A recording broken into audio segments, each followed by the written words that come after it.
concerns suitability, despite what we say is clear exclusion of liability, and despite obvious causation problems, the judge has found against us on that. Now, my Lords, Your Excellency, there are 10 grounds of appeal. I can just summarise them so you know where I'm going. Set out at Bundle A2, Tab 4. The first head is findings of fact, is our challenge to the fact-finding exercise and certain particular findings thereunder. And that will take a good deal of time, I'm afraid. The second, third and fourth are all connected and are all related to the climate point. Ground 2 is the question of the exercise by my clients of determining that the claimants were clients. Ground 3 are causation arguments in relation to the climate point. And ground 4, which is a point of law, concerns the application of Article 94 of the regulatory law. So those three go together. Then issue 5 is findings of fact and law on suitability. 6 is the application of Article 94 to the suitability part of the case. Ground 7 is causation and remoteness, scope of duty and similar arguments. And those 7 grounds are the core of my argument. How much further I'll be able to get in the time beyond those, I don't know. But item 8 is quantum, which I will only deal with briefly in the circumstances. Ground 9 is contract. Not quite clear at the moment. We'll see how we go, how much I may have to deal with that. And finally, some very short submissions on costs, which simply concern whether it was right to order indemnity costs or not. Now, my Lords, it will take me a little time to go through this appeal, for which in a sense I apologise, but I say that it is inevitable that I will take a little time, firstly because there is an appeal on fact, for which we have permission. And even although I will be as brief as I can, I can't be that brief if I'm to do the point justice. Secondly, my Lord, there are important points of principle for the DIFC. This judgment has attracted considerable attention and interest amongst those who use this jurisdiction, and I feel I must do it justice, although I'm perfectly happy with the time limit that the Lordships have put on me, which I hope I'll be able to satisfy. So can I go straight away, unless the Lordships have any questions at that early stage, to my first ground and the attack on the findings of fact. This is, I will be following my skeleton argument quite closely. So if I ask your Lordships to take this up at paragraph 36 and following of our skeleton argument.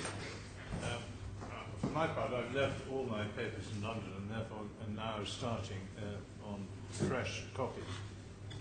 This is to be found in bundle A2. A2, that's tab 7.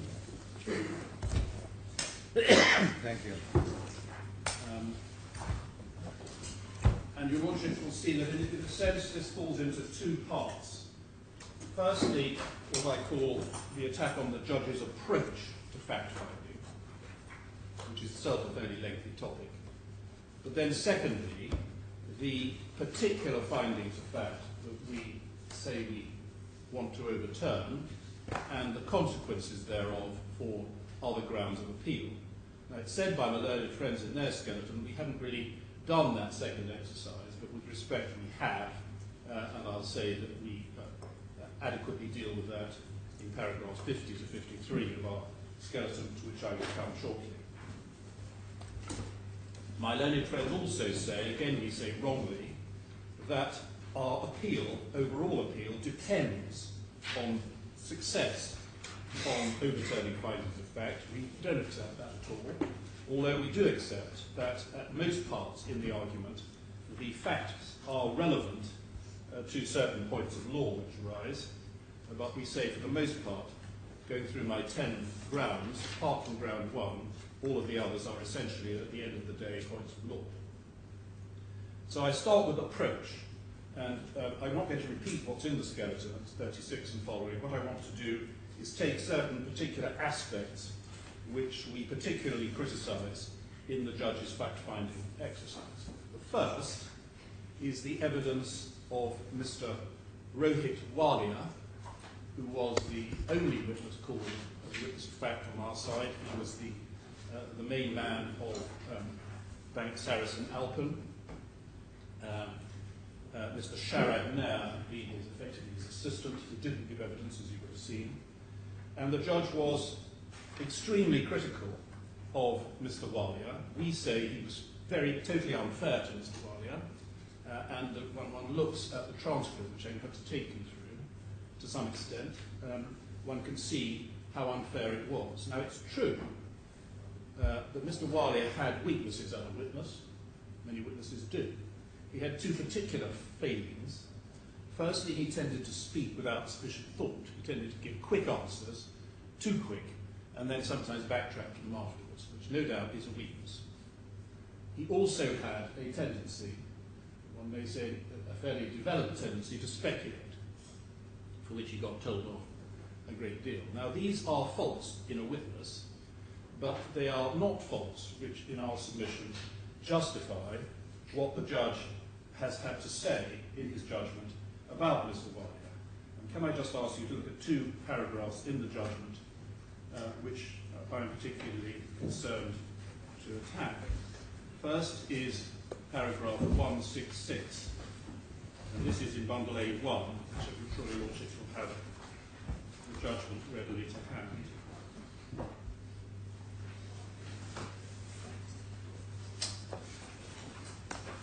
It says of Mr. Walia, I wasn't going to give page numbers when I referred to the judgment, unless your lordships thought that was going to be necessary. It says, Mr. Walia was witness to the trial for reasons which I shall explain in the course of making the findings of fact which I do. I found it necessary to approach the evidence with great caution. His attempts to evade the barricades, together with his inability to distinguish between matters within his own knowledge, matters of which he had been informed by Mr. Nair or others, and matters of which he had no knowledge, led me to the conclusion that he had no interest in assisting the court in the task of ascertaining the true facts in this case. And then he makes a point about his ownership of Alpen Corporation. Your lordships may have seen that Sarasin-Alpen was a joint venture between Bank Sarasin, a Swiss bank, and Alpen Corporation, a Jersey company, which was in fact owned wholly or for the most part by Mr. Walia himself. So through his ownership of Alpen Corporation, he had a financial interest in the outcome of the proceedings, which he only revealed under cross-examination. I'm going to come back to that in a minute. So not only is he finding faults with Mr. Walia, but he's saying he had no interest in assisting the court, which is a very extreme thing to say, and we say wholly unjustified on the material that the judge had. The other passage is at 432.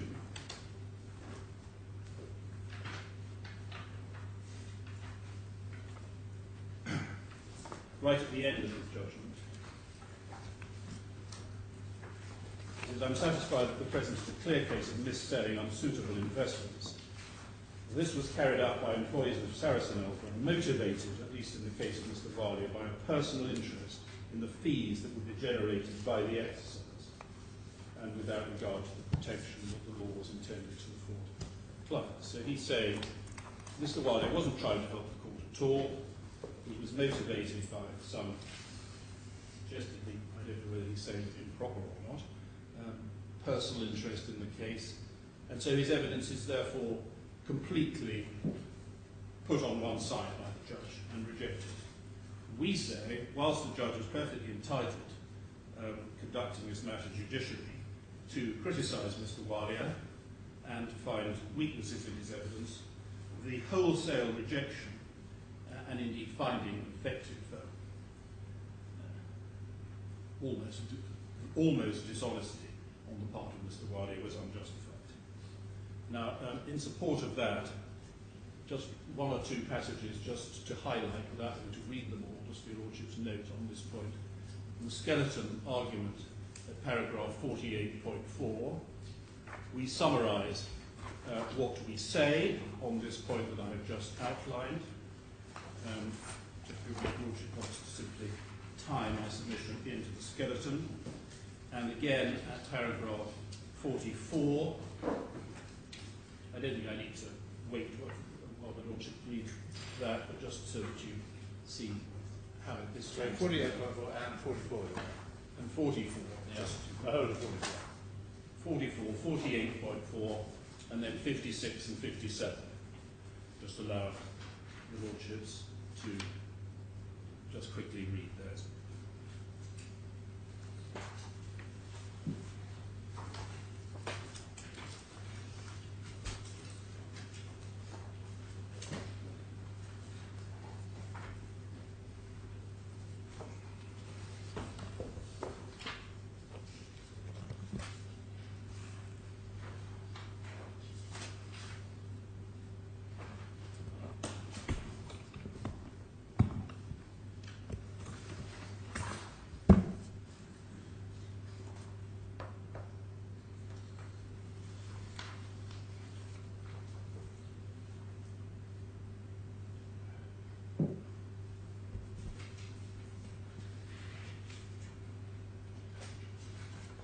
It's all very well for me to make these general criticisms of the judge. I think it's necessary, I'm afraid, to spend a little time on Mr. Walia's cross-examination to see how, as we say, the judge was in fact very unfair to him during the course of his giving his evidence, rather badgering him, and by the end of his evidence he was certainly not in very good state. That may have been his own fault, but we say that was certainly contributed to by the unfair way in which the judge had dealt with it. So I must give detail of that. If I could ask your Lordships now to take bundle D2, the second tab of which, or the first tab of which I think is 55.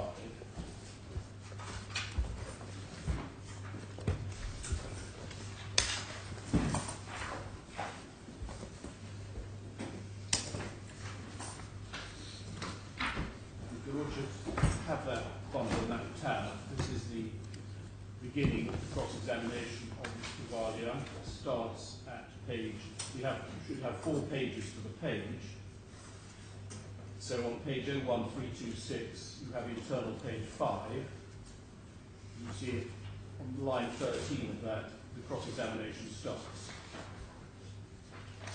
And Mr. Hill, who appears also today at the end of the trial, started off by asking about his interest in Alpen Capital Group, so this is at the bottom of page 01326, and you'll see that he gives a perfectly straightforward answer without any equivocation, that he is, as the question on line 4 of page 6 reveals, he is the indirect owner of the first defendant through his ownership of Alpen Corporation. Which he makes no bones about. It's then said by Mr. Hill, and this is true, that this was not mentioned in his witness statement. And he says he doesn't know how important this is to the case. I put in the witness statement what I was asked to put in. In my respect, the submission is a perfectly reasonable thing for a witness to say. The witness statement is prepared by the solicitor. If this is a criticism, it's a criticism of the solicitor, not of the witness. He isn't trying to hide anything. As soon as he's asked a question about his ownership, he reveals it. That was obviously well known to the claimants who were able to ask those questions. But unfortunately, this seems to have poisoned the judge's mind from a very early stage, as we've already seen from the passages in the judgment to which I refer, against Mr. Walia, suggesting that he's got some evil motive not to help the court because he happens to own half of the Sarasin-Alpen bank. So there's nothing mysterious at all about his ownership of the bank, and in my submission that got matters off to a rather unfortunate start. Then we come to the bottom of page 01327, internal page 9. Question line 24, right at the bottom right of that page. Except to the extent that we rely on any applicable exception, we're not permitted to advise on financial products or recommend a transaction unless the advice or recommendation is suitable. And then the answer, I think, my Lord, I just have to enlarge my comment on this one. As far as we're concerned, we do not make any recommendations to clients. We gave generic advice. We showed a client 5 or 6 options, and then gave them a chance to do what they would like to do. That's the way we have run our business for the last 10 years. Now, just pausing there, and let's carry on a minute. The judge in his judgment effectively finds that this is dishonest or reckless conduct on the part of Mr. Alia, because he gave advice on suitability, and because he thought it was generic advice and he wasn't actually giving advice, that made his actions reckless. We'll come to that when we come to the substantive appeal. But that was the answer he gave at that point. And then it says a little bit later on, round about page 11, internal, line 7. Line 9, a lot of advice. Number one, like I said, we gave generic advice. We show our clients what the client wants to say, but not necessarily record every client meeting or try to show it doesn't happen like that. Line 15, like I said, when I say record, we give a copy of the term sheet or whatever the client wants to see, and a copy of that is kept in our record. So if you tell me specifically what you'd like to see, I would like to know. And then His Lordship intervenes line 6 on page 12. Mr. Hill, I'm not going to be assisted by this client arguing his case in the witness box. It's going to be Mr. Brindle in due course. If what you're asking is whether he agrees with what the regulations require, and if I may say so, the way to do that is to put the regulation to him so that he can see it. Then we'll find out what he actually did, and then no doubt I'll hear whether or not what he did meets up with the regulation. Mr. Hill, my Lord, I understand. And he said, His Lordship says this, what's in danger of happening is that this witness, who as we now know is a partial owner of the defendant, is going to start arguing his case in the witness box, which is really not very helpful. Now, pausing there, the first part of that intervention by His Lordship might be said to be, in the sense of criticism of the question from Mr. Hill, but by the end of it, he's clearly making the point that there's a danger of Mr. Alia, who he thinks it is in some way relevant as a partial owner of the defendant, is going to start arguing his case. Mr. Alia was not arguing his case at all in those passages on pages 10 and 11. He was simply answering perfectly proper questions put to him by Mr. Hill.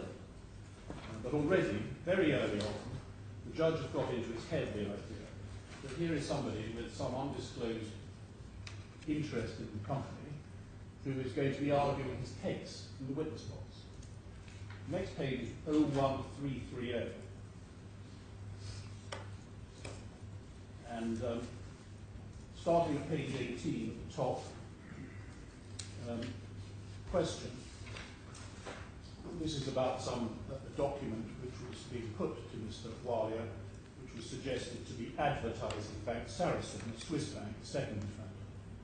And so the question is, you were advertising Bank Sarasin to the claimants, in part on the basis that they were majority owned by Rabobank, which was the only AAA rated bank in the world, a private bank.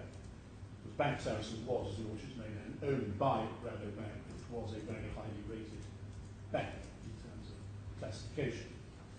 Answer, my Lord, I don't like the word advertising. I was explaining to the client who owns Bank Sarasin.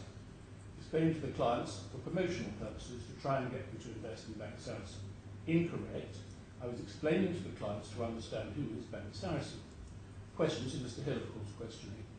You're not seriously expecting the court to accept. You were just mentioning Rabobank for information purposes and not as part of your promotional puff. I think, my Lord, I would like to explain, if you look at Credit Suisse, for example, Credit Suisse is owned in the majority percentage by the Qatar government. If you had to ask me who owns Credit Suisse, I would tell you who owns Credit Suisse. It's the first question learned counsel asked me, who owns Alpen Capital. The judge says, are you going to answer counsel's question or not? Well, that's a remarkable intervention. He had plainly answered it, absolutely directly. So he says, sorry, rather surprised. Are you going to answer the questions put to you or not? He says, I will. I was not advertising. I was just explaining the leadership structure of Sarasin. Ask the question again, Mr. Hill. I'll put it in terms, says Mr. Hill. You're not seriously expecting the court to accept. You're just mentioning Rabobank for information purposes, not as part of your promotional puff. I was explaining to every client of mine who owns Bank Sarasin, that's part of our presentation. We'll move on. Wholly unfair by the judge. The witness had answered the question. The judge may not have been impressed by the answer, but it was a perfectly straightforward answer. And then a little bit further on, we see that just at the bottom of page 19, there was an interview that had been given with a gentleman called Mr. Straley, a name that you'll see at the top of page 20, internal page 20, who was then the Chief Executive Officer of the bank, Sarasin. And questions were asked about that. I don't think I need to put the detail of it. Go over to page 22 on 01331. He's asked a lot of questions about that, and eventually he says at line 22, I think that, my lord, is a question which we would need to ask Mr. Straley. Not a question to me, I did not answer it. It is a perfectly reasonable answer, given that this is all about an interview between Mr. Straley and I think some journalist or some and then the judge says, Mr. Hill, it's really helpful to ask the witness what a document means, because I can read the document and decide what it means. What is helpful is to ask the witness whether he's responsible for the document, whether he agrees with what it says. But for a witness to tell me what he thinks it means is not very helpful, because I can read it. For the witness to tell me that Mr. Straley will tell me what it means, and I'm not going to get Mr. Straley, is even less helpful. And then Mr. Hill answers that. Now again, the judge, in a sense, could be said to be criticising Mr. Hill, but the real point the judge is making, which no doubt is felt by Mr. Wali, is Mr. Wali is not being helpful in his answer, which is quite unfair, and the judge, with respect, should not have done it. Next page, 01332. 22. Malone, friend would like to go to the bottom of page 23. Yes, I could just put that, yes, line 20 of page 23, Malone, friend would like to read. I've just put down a marker that for witnesses to tell me what a document means is not really very helpful. I could read the document, I can work out for myself what the document means. What is helpful is to know whether they agree with what the document says or whether they're responsible for the document. And then Malone, friend, he hears that. Next page, internal page 27, line 3, question, in relation to any of the sales of products or the advancing of credit to their accounts, there were no dealings at all were there between my clients and anyone in Switzerland. All the dealings were with Dubai personnel. Answer, I think if you read the DFSA rulebook yourself, I'm sorry to read, you will very clearly figure out that our regulatory regime does not allow us to deal. Answer, that is not remotely an answer to my question, just answer my question. I'm answering your question, counsel. I'm saying, if you look at what I'm licensed to do, I'm not licensed to do any of the things that you're suggesting I did. So you did not do it. I'll ask the question again, in relation to any of the sales of products of the advancing of credit or the advancing of credit to my clients, can you identify any contact between Bank Sarasin Switzerland individuals and my clients as opposed to Dubai personnel and my clients? Answer, all the term sheets which the client ultimately signed off were produced by Bank Sarasin in Switzerland. Who particularly produced them, I don't know. It's not my job to find out who down the road is producing term sheets. And then this question, which is a confusing one, which caused Mr. Wiley a confusion, and I'm not surprised. It's right to say, isn't it, every conversation would have been had between a Dubai person and one of my clients or their advisors, and every document was sent or received by Dubai personnel. So in that question, conversation and document are mixed up. Answer, every document came through directly from Switzerland. We were a post office, we passed it on to the client, and some documents would have gone directly to the client. Both things work. And in question, every conversation, which conversation? Every single one between my clients and their advisors and anyone on the Sarasin side in relation to the sales of their products and the advancing of credit. Again, I think we need to repeat this question. We're getting lost, or at least I'm getting lost. And then his lordship. Do repeat the question, Mr. Hill. The witness will understand, I'm sure, if he chooses not to answer the question. When he plainly understands what the question is, I shall have to draw my conclusions why he's not doing so. In my submission, that's a wholly unfair comment to have made. The matter was very confusingly put. Conversation and documents were together. The witness, no reason to think the witness was other than muddled, as he says he was, and the judge was yet again very unfair to him in that comment. And on the same point, at the bottom of that page, internal page 29, question at line 19, what I've tried several times now to establish with you is that with the exception of that visit to Zurich for one day by Mr. Taha in August 2007, there were no conversations or meetings between anyone on the Saracen side and my clients or their representatives, other than conversations and meetings involving Dubai personnel and Swiss personnel. You see, I could definitely say there were no meetings, that's for sure. If there was a meeting, I would know. There would have been conversations. There could have been conversations. I'm not privy to all conversations my client has with Bank Saracen. So he's given, in that context, that series of answers, perfectly reasonable answers. And he has tried to answer the questions put to him. I can move on to a different point, 01335,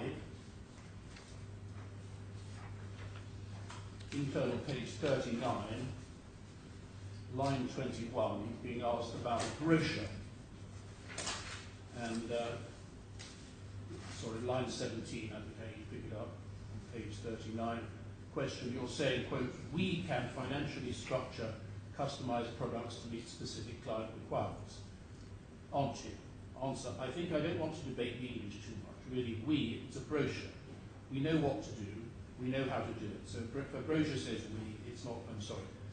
The brochure is telling the outside world what you do and how you do it, isn't it? But that's what it's there for. That's correct. That's incorrect. Question, it's publicised for this purpose, to tell clients what to do and how you do it, as you put it.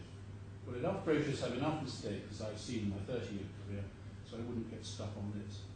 I'm sorry, I thought this was Bank Sarasin-Alpen's brochure. Is that accepted or not? That's his lordship's intervention. Mr. Hill, my lord, I think it's accepted. Could I just check? It's accepted, it's your brochure. It's a brochure produced by Bank Middle East. Banker Middle East, which is a CPI magazine in the town. So it turns out that the brochure is produced by, not by Bank Sarasin-Alpen, but for them by Banker Middle East. His Lordship, if you look at page so-and-so, I see Sarasin-Alpen's name on it. Correct? His Lordship, are you telling me that it is not Bank Saracen's brochure? It's a brochure produced for Bank Saracen by Bank of Middle East. His Lordship, so it's Bank Saracen's brochure, correct? Are you telling me that it's not true? Well, it's correct. It's a correct brochure. I'm saying, because it is, His Lordship, it's your brochure.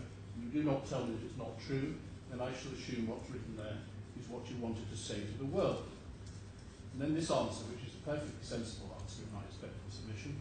My Lord, all I was trying to say is that when they come and interview whoever they interview, that's Bank of Middle East, this was not done with me, and they put down what they want to say. I'm not sure I had a chance to see the final copy, so I haven't seen this for all practical purposes, and I definitely have not read the whole brochure. What I'm trying to say is what we do in actual fact. The judge, what is being put to you is that whether this brochure is telling the world what you do with the authority of Bank Sarasin-Alpen, that's effectively the question. If you say it's not your brochure, or if you say it's not true, then I will obviously listen to that evidence.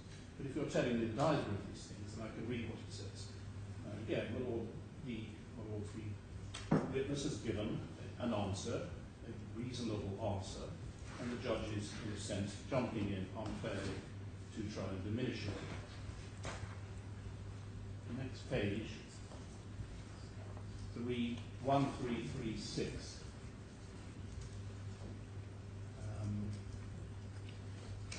Yes, His Lordship, continuing on this brochure, line 24.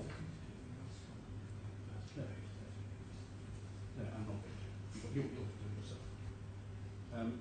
Line 24 on page 42. Well, my lords, this whole line of submission is proceeding on a very unfair basis from my learned friend. As he well knows, the passage actually starts on page 38, where Mr. Walia, page 13. I'm sorry.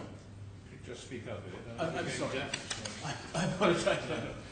The passage actually starts on page 38, and indeed on 37. But when I've gone to the brochure, Mr. Walia starts on page 38 at line 13 by saying this is a marketing brochure produced by Bank of Middle East. I did not write this out. It's not how I speak, and so on. So by the time we even get to the passage where the friend's been on, we've already had some time on this with Mr. Walia. Well, I can't see how that makes any difference at all. what I read out. It's just, if I go to page 42, the judge says at line 24, see, I'm trying to cut this down as much as I can without being unfair. His Lordship, you want me to understand that what is in your brochure is not true? Is that the position? You continue to badger on this point. Answer, I think maybe we're getting stuck, my Lord. I'm going to have to take a view sooner or later about quite a lot of things as to whether they're true or not true. Correct, I agree. Are you telling me that what is in your brochure is not true? You're putting me in an awkward spot, my Lord. I'm telling you what actually. Judge, I'm not putting you in an awkward spot. I'm simply asking for an answer to a perfectly straightforward question. Are you telling me that what's in your brochure is not true? No, it's true, but we do some of the structuring. What I'm trying to clarify is what we don't do is that we don't do the structuring here. We can, but we don't do it here. It's done by the bank who executes the transaction. That's reality. We can do it, I'm sure we can. You know we're all bankers, we can do it. We don't do it. That's ultimately when the transaction gets executed. It gets done by the bank which is executing the transaction. Then on the right-hand side of that page, page 45, just picking out one particular point, he says in the course of quite a long answer, on page 45, 5 lines down, the context no matter a bit. He says, as a banker, I think we always want to do more business. So I think ABK saw this as a good opportunity to make a loan on which they would earn interest and also do something good for the client, because they've seen the track record of the other client for the last 3 or 4 years on similar structured products. And then Mr. Hill says, ABK were not selling the products or giving information. That would have come from the bank for the client's approach in relation to the products, correct? His Lordship says, in the course of that answer, he used the phrase on the transcript, as a banker, I think we always want to do more business. Is that a correct statement? And he says, correct. Because you told me a little earlier that you weren't a banker. I wasn't a banker, no, I have been a banker, my Lord. In the last 20, 30 years, I worked for American Express, Bank of America, Mohsen Bank. Mr. Hill asks, Sarasin-Alpen isn't a bank.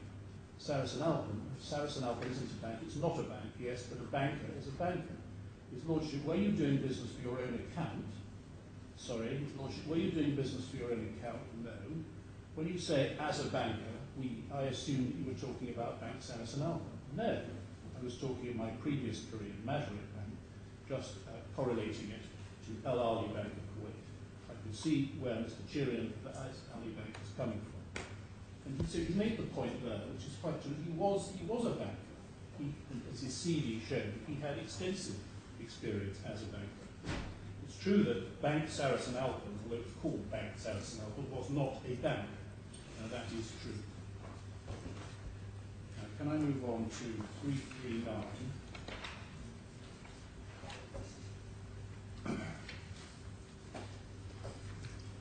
Trying for this, I have to go back earlier than this, but trying for the moment at page 54, line 16.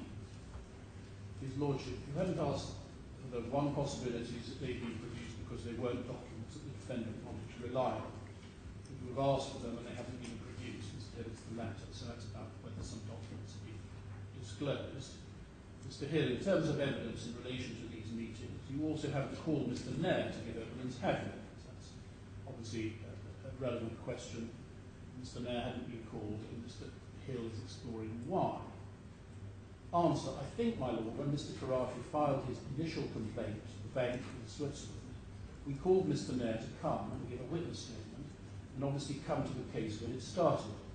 He came to see us, but ultimately he did not get approval. He now works for Julius Baer. He came to see me a few months ago and said that Julius Baer would not give him approval to the witness of his trial. Mr. Hill says, because your counsel in opening gave a very different explanation for why Mr. Nair hasn't been called as a witness, the explanation he gave in opening was because Mr. Nair wanted money for his witness statement and would provide a witness statement for whichever side would pay him the money. That's entirely correct. That is precisely what I said. Answer, you see, I think we're going back many years. That was done, I think, when he left. He was upset when he left. He went, He met the client, talked to him, asked for money, things moved on after that. Much later, I would say, sometime last year, he came to me and said he would. He actually put a witness statement together, but he did not get approval from Julius Baer to come attend court. Pausing there, when we get to the judgment, we'll see that the judge is very critical of Mr. Wali's evidence there, saying that there's an inconsistency between Mr. Wali's explanation about working for Bank Julius Baer and not getting their permission, and the explanation that I have put forward and is summarised by Mr. Hill between lines 10 and 15. But Mr. Wali is quite clear that both of them are true. The first, he says, going back many years, was a time when Mr. Nair had come and asked for money for his evidence. And indeed, my lords, there was evidence from the then solicitor for the claimants that he had gone to them and asked for money for his evidence.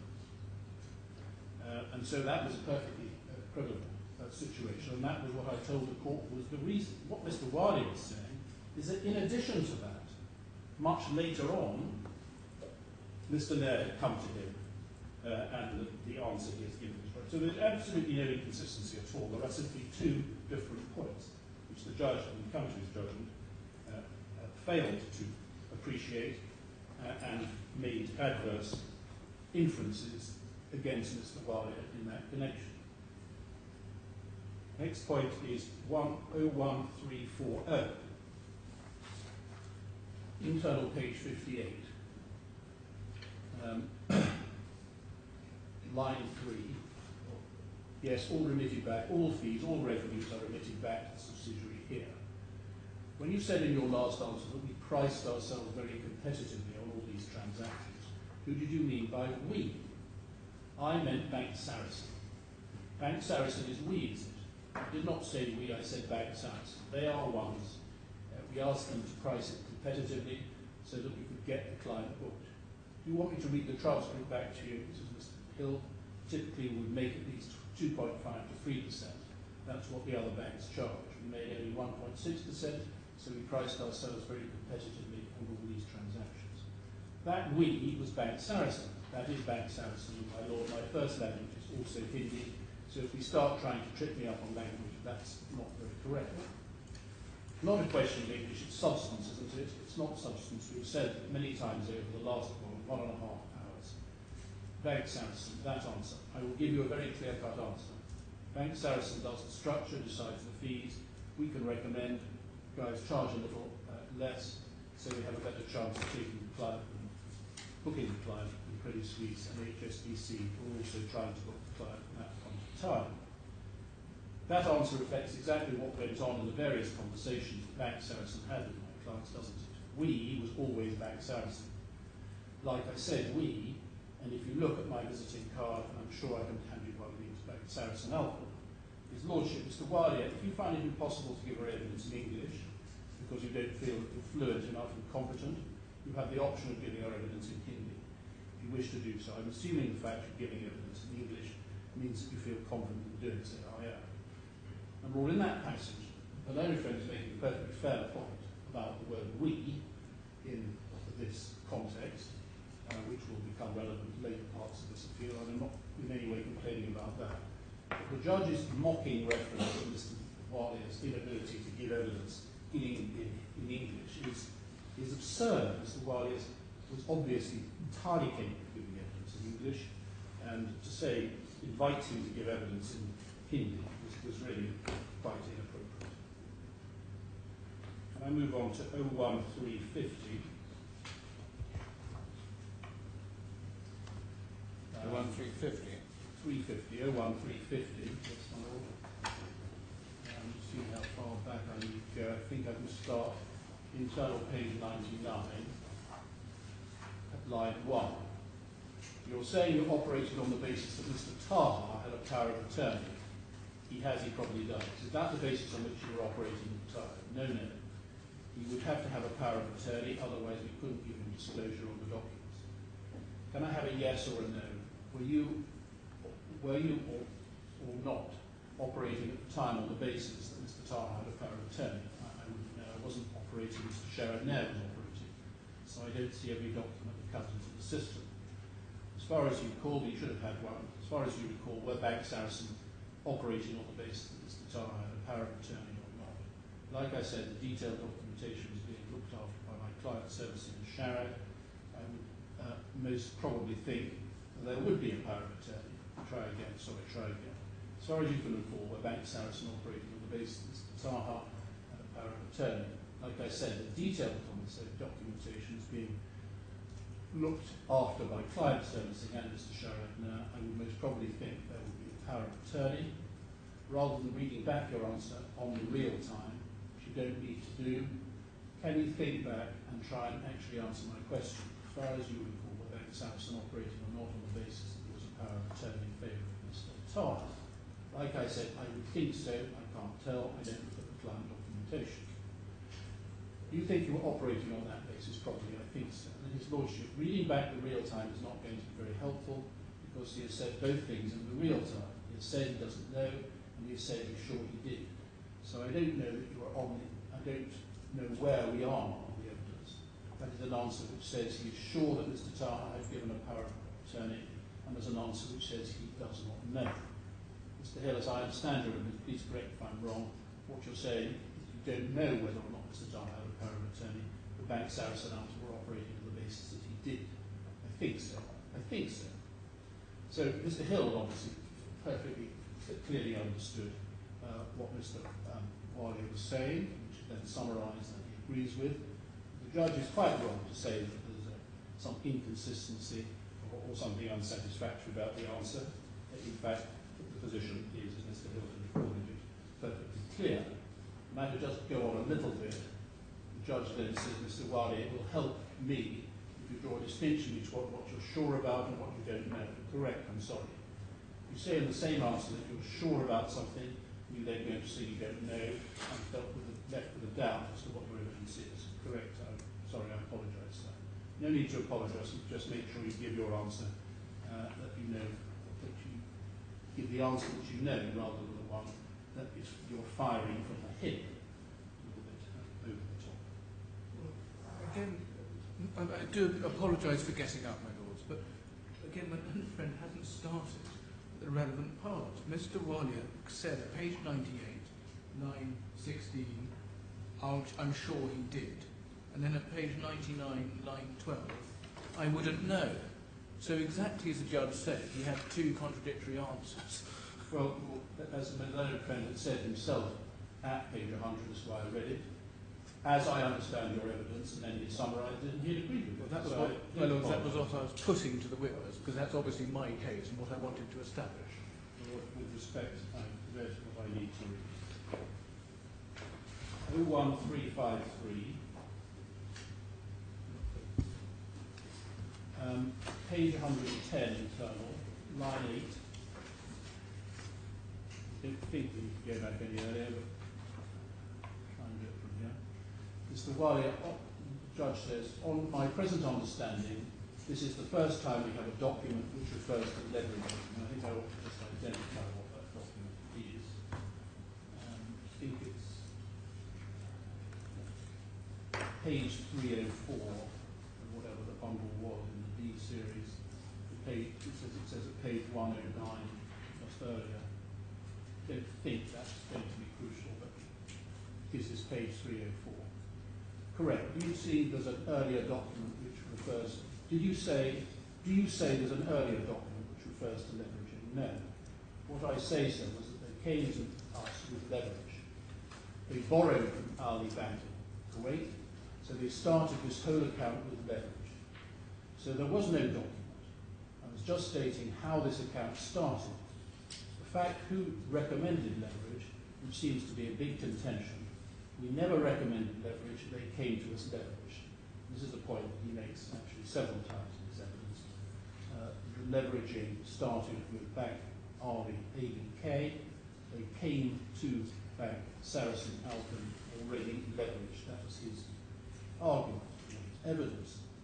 The judge says, are you telling me that although you accept this as the first document that speaks of leveraging, there was an oral conversation about leveraging earlier, and if so, when? Well, all I was just mentioning when we started the relationship with this client, they leveraged with Ali Bank of Kuwait and then sent the money to us. That's what I said. That was an oral conversation. They said they were borrowing different terminology I'm using, but they leveraged from Alia Bank of Kuwait to invest with us or through us. I'll try the question again in the hope you might answer it. Sure. You say there was an oral conversation about leveraging with you before we get to page 304. Yes, sir.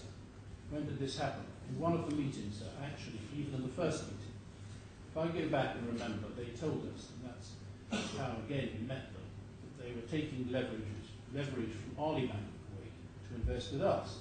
In the first meeting, this was discussed too. I think that's the first time we've heard that. My Lord, yes, I was going to ask Mr. Wallace into the Hill now to remind himself of paragraph 120 of his witness statement. We are dealing here with the 22nd of June meeting, which is some very considerable time later, nearly 2 months later after the investment's been agreed to. You say that here, the concept of further leveraging the portfolio was first raised by Mr. Khorafi at the 22nd of June 2007 meeting, and was his own strategy, correct? So the evidence you've just given to his lordship is directly contrary to the evidence in your witness statement. Answer, no.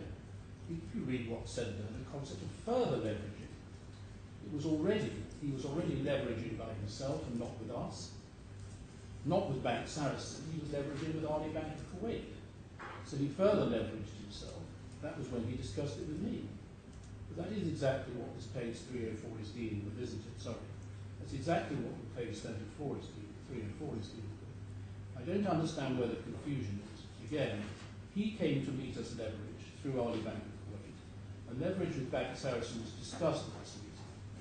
Just to be clear, your evidence is, Mr. Hill says, that Mr. Khorafi didn't discuss leveraging, leaving aside your point that the ABK loan was originally taken out of original investments. Mr. Khorafi did not raise further leveraging until the 22nd meeting on your case. I can't remember. That's what you say in your witness statement. Fair enough. What is clear from this document at page 304 is that Bank Sarasin are proposing further leveraging to Mr. Khorafi. Correct. The proposal of leveraging does indeed come first from Bank Sarasin-Alpen. Now it comes on the back of what Mr. Tahal asked Hamad to do, give the various scenarios, what if you leverage, what if you don't leverage. So that's what Hamad did. Was it discussed with me? And the judge says, I'm afraid for the moment I don't understand how you leverage a loan.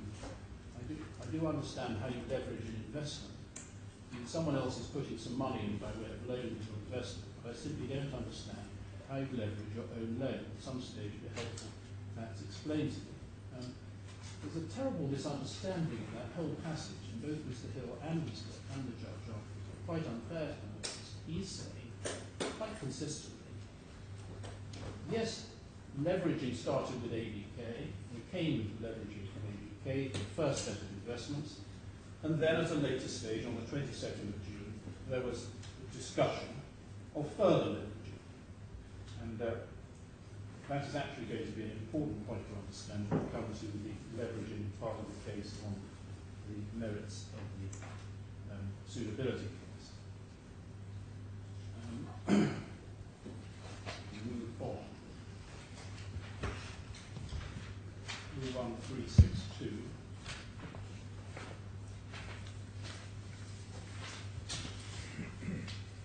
Now, this cross-examination concerns a document which I think I need to show you before I show you this passage in bundle H1, which is the first of the short document, first of the contemporaneous documentation. Sorry, could you just repeat? H1 119. Tab 119. H1 119. I don't think this passage makes any sense without seeing it. Just a one-page document. And it's a file note on Amrah, Alia, Abdel, Hamad, and Rifai, Abdel, Khorafi. That's the first and second claims. The Khorafi family is the founder of IBM in the Gulf Business Machines. They are also family shareholders of National Bank of Kuwait, among the top 10 richest families in Kuwait. Mrs. Amrah is the mother of Mr. Rafed and also has an account with us, the number. And it's signed by Sharon there, and the date is in 31st of May 2007.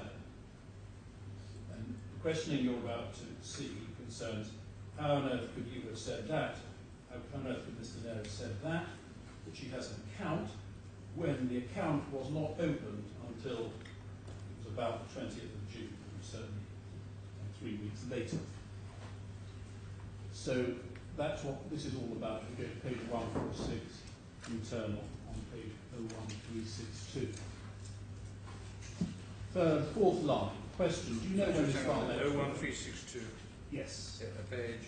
Internal page 146. Thank you. Do you know when this file name was prepared or created? 31st of May 2007.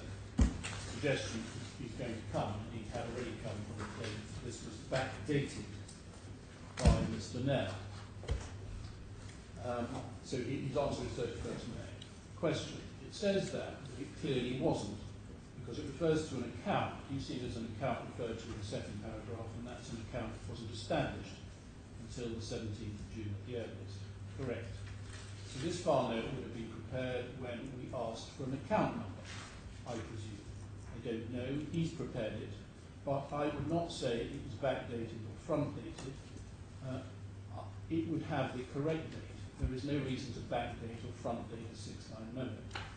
Your pleaded case is the account was created on the 26th of June. Are you aware of that? Yes, sure. You say not backdated. It clearly is backdated, isn't it? No, that's when we must have started talking to the client and he wanted an account number. What do you mean when you say something is not backdated? What I mean, it's not backdated. He would have signed it and put a date on the date he prepared it. That's what I understand not being backdated. He couldn't have prepared it, could he, on 31st of May, because it refers to an account number that didn't exist there. Okay, so I'll say this now for the second time and I'll count. The client wanted an account number, we gave him an account number. Doesn't mean the account was open. There's a big difference between an account number and an account being open. Mr. Wiley, I think, this is the judge, and I think you may ought to read the sentence before you give that answer. The sentence says, Mrs. Hamad also has an account with us, and the judge is reading from the document. How could she have an account with you? That's a mistake she's made a mistake. The account was opened, like it says, much later. There's no account on this date, His Lordship. What is being put to you is it would be impossible to say that Mrs. Hamad had an account with us before that account has been opened. Answer, it's not correct. Not correct. You say someone has an account with you before it's been opened. Can you correct? You can say that. It's an account number, as far as I remember, because if the account was opened in July, but my lord, we've got account numbers before the account get actually opened, because the account will get opened only once all the documents. And then the judge interrupts. Mr. Wiley, just look at what's said. It doesn't say she's going to have an account, and this will be its number. Correct. What it says is she has an account, and that's its number. Correct, that's what it says. What has been put to you is that you really cannot say that someone has an account with you, and incidentally, not at all clear how she would have an account with Sarasin-Alpen at all. Correct. And Mr. Nair is saying she has an account, and the only account that she did have for this purpose was with Bank Saracen. Correct. She didn't have that until June or July. That's the point that's being put here. Correct, it's a mistake, I don't know, His Lordship. How can you say that she has an account with us on 31st of May? I think that's the point that's being put to you. Correct. I think what he means, my lord, and it's the third time I think he said this, is that an account number has been blocked. This is the account number blocked to her. That's what I think it means. Do you know this, or are you making it up? I don't know. So you are making it up. No, I'm not making it up, my lord. But that's what normally happens. We block, like I said, technically we block an account number. So if the client wants an account number, we give it to them. But the account cannot get opened until the account opening forms are signed. That's the process. I'll give you the process of what happened. Mr. Hill, isn't it quite obvious that what's actually happened here is a document's been created sometime later, and we can't now know when it has been given an earlier date. I wouldn't know, I really can't answer this question. If you don't know, then you're making it up. Either you know or you don't. No, but I'm giving you the process. If you don't know, then you really are making it up. Now, just before I comment on that, when the Swiss banker gave evidence, Mr. Burnley, reference you didn't look up, is E2, tab 73, paragraph 30, he confirmed that this was indeed normal process to block the account in this way before it was opened. And the judge is being quite unfair to Mr. Alia in effectively accusing him, and this really follows through into the judgment when you get there, of making all this up as being a dishonest attempt to answer this point. Quite unfair in taking that in mind. 01367, the next one. Now we now come to a topic which loomed very large in the evidence about the additional general business conditions, the AGBCs, which you would have seen in the judgment, which are, in a sense, the most important contractual documents that we've looked at. And there was a question here, two questions. One, what turned out to be a fairly minor point at the end of the day, as to when these forms were sent out, or when dates were put in the document. That was pursued. Perhaps that's the lesser point. The greater point was what writing was in the documents when they were returned by the client to Sarasin-Alpen, which was, in a sense, the major point. And just starting this topic, and I don't need to say much on this at page 01366, at line 19 of the internal 164, Mr. Hill says, Mr. Nair is also sending out, if you look at tab 57 of this bundle, the draft additional business conditions. I'm so sorry, 163. 01366. Page 163, line. Page 164. Oh, 164, I'm so sorry. Going too fast. At line 19. Yeah. Mr. Nair is this is only just to try and get some context. Mr. Nair is also sending out, if you look at tab 57, the draft additional general business conditions. You see at that tab, correct. I suggest to you that it's remarkably late that we get to this late stage, well after the meetings we talked about, before general business conditions are even sent out. If a friend wants me to, I can read something before page 166, line 17. I was going to pick it up then. Question just on the date. That's also on those pages. It's quite likely that the date itself is going to be unreliable because obviously it's sent out to them pre-populated with the date and you don't know what date it's actually going to get signed. That's because, my lord, on these documents was a date, the 6th of June 2007, which was actually typed on the document. And the question that Mr. Hill is investigating is this. Was that date was it put on the forms in advance for them then to fill in the rest, or not? And that's what he's talking about. And that the answer that Mr. Wiley gives at line 22 is, I think the date was typed because we don't have a typewriter in our office. We never had one, so this date was probably typed by them. So he's saying the date of June was probably typed by them. It couldn't have been typed by us because we didn't have a typewriter. We never used it. This was definitely typed rather than the word processed on a computer. His Lordship typed in by the Khorafis. Mr. Hill, do you really think that, Mr. Wiley? Lord, we don't have a typewriter in the office ever. Hardly anyone has a typewriter nowadays. They have word processors, correct. If you look at the first page, the client's name has also been typed in. That's correct. With an error, which is correct. You're not suggesting, are you, that the client first typed in their name with an error, and then it would have been done by somebody, I don't know, I have no idea, but definitely not at our end. It's the right version of events that this form was sent out with isn't the right version of events. This form was sent out with no pre-population other than the name and the date. No, you didn't put in the name and the date. You don't have a typewriter, like I said. You sent a blank form with a little sticker where it was to be signed, completed, and signed. Who's going to sign it? The client? You sent two forms, sorry. Are you saying you sent two blank forms, not even indicating to the client? the name of the client correct and sent blank forms, of course. His Lordship, Mr. Hill, it's going to be said that the name and the date were typed in by Mr. Khorafi or by somebody on his behalf. That really should have been put to him or Mr. Taha.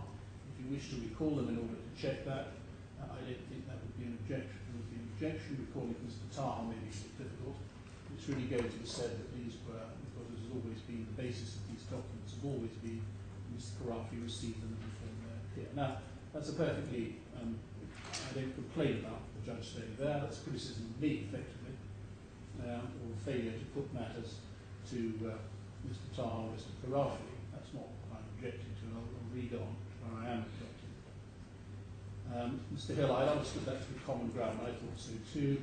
It's not, it needs to be pursued.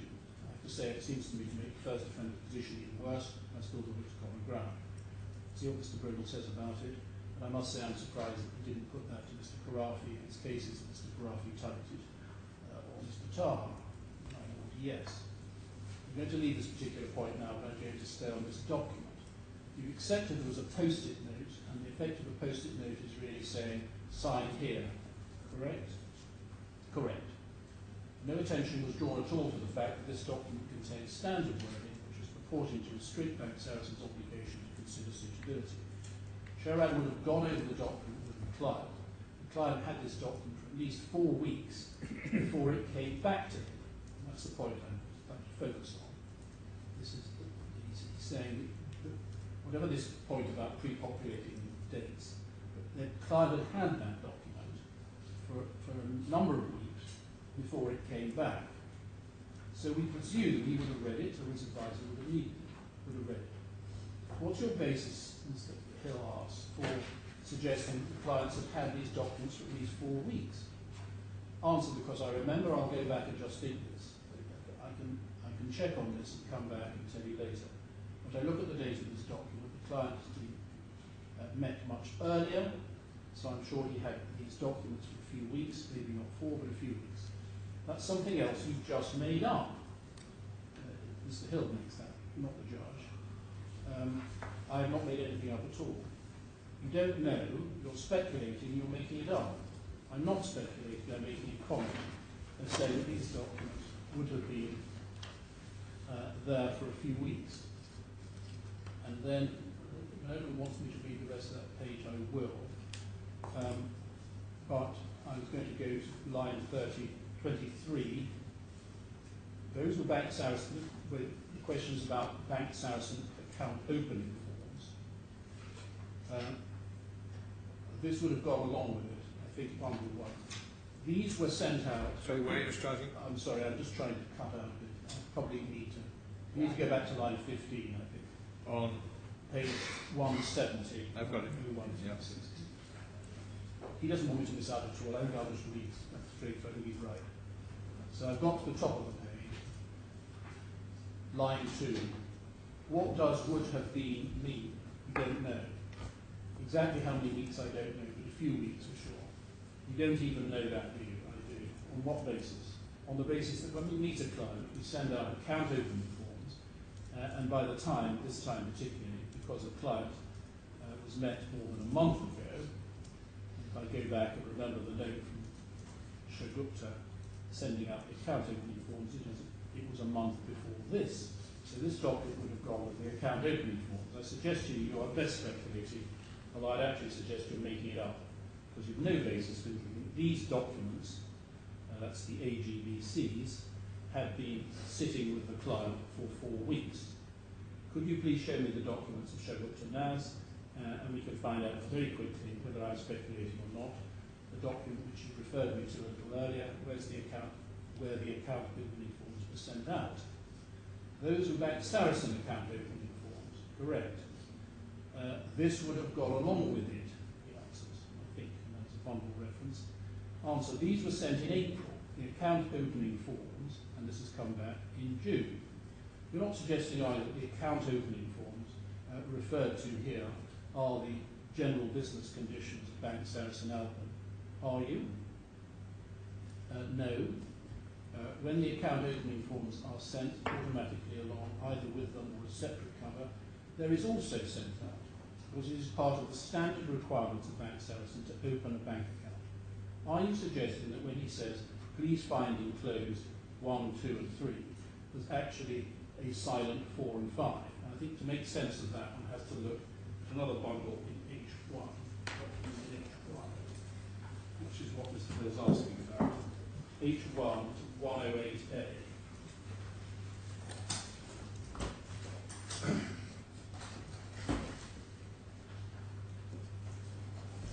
So at tab 108A, bundle H1, we have a letter, and it's dated the 24th of April. Just hang on. Yeah. 24th of April, from Shagupta Naz, who's a junior to Mr. Nair at Sarasin-Alpen, to Mr. Taha. Thank you very much for your interest in Bank Saracen. We are hereby very pleased to provide you with the account opening forms. Please find enclosed individual account opening forms, joint account opening forms, and something else. But 1, 2 and 3 do not include the AGBCs.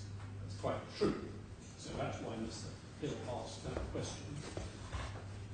He says you're not suggesting that apart from 1, 2 and 3, that's 171, in the middle of the page.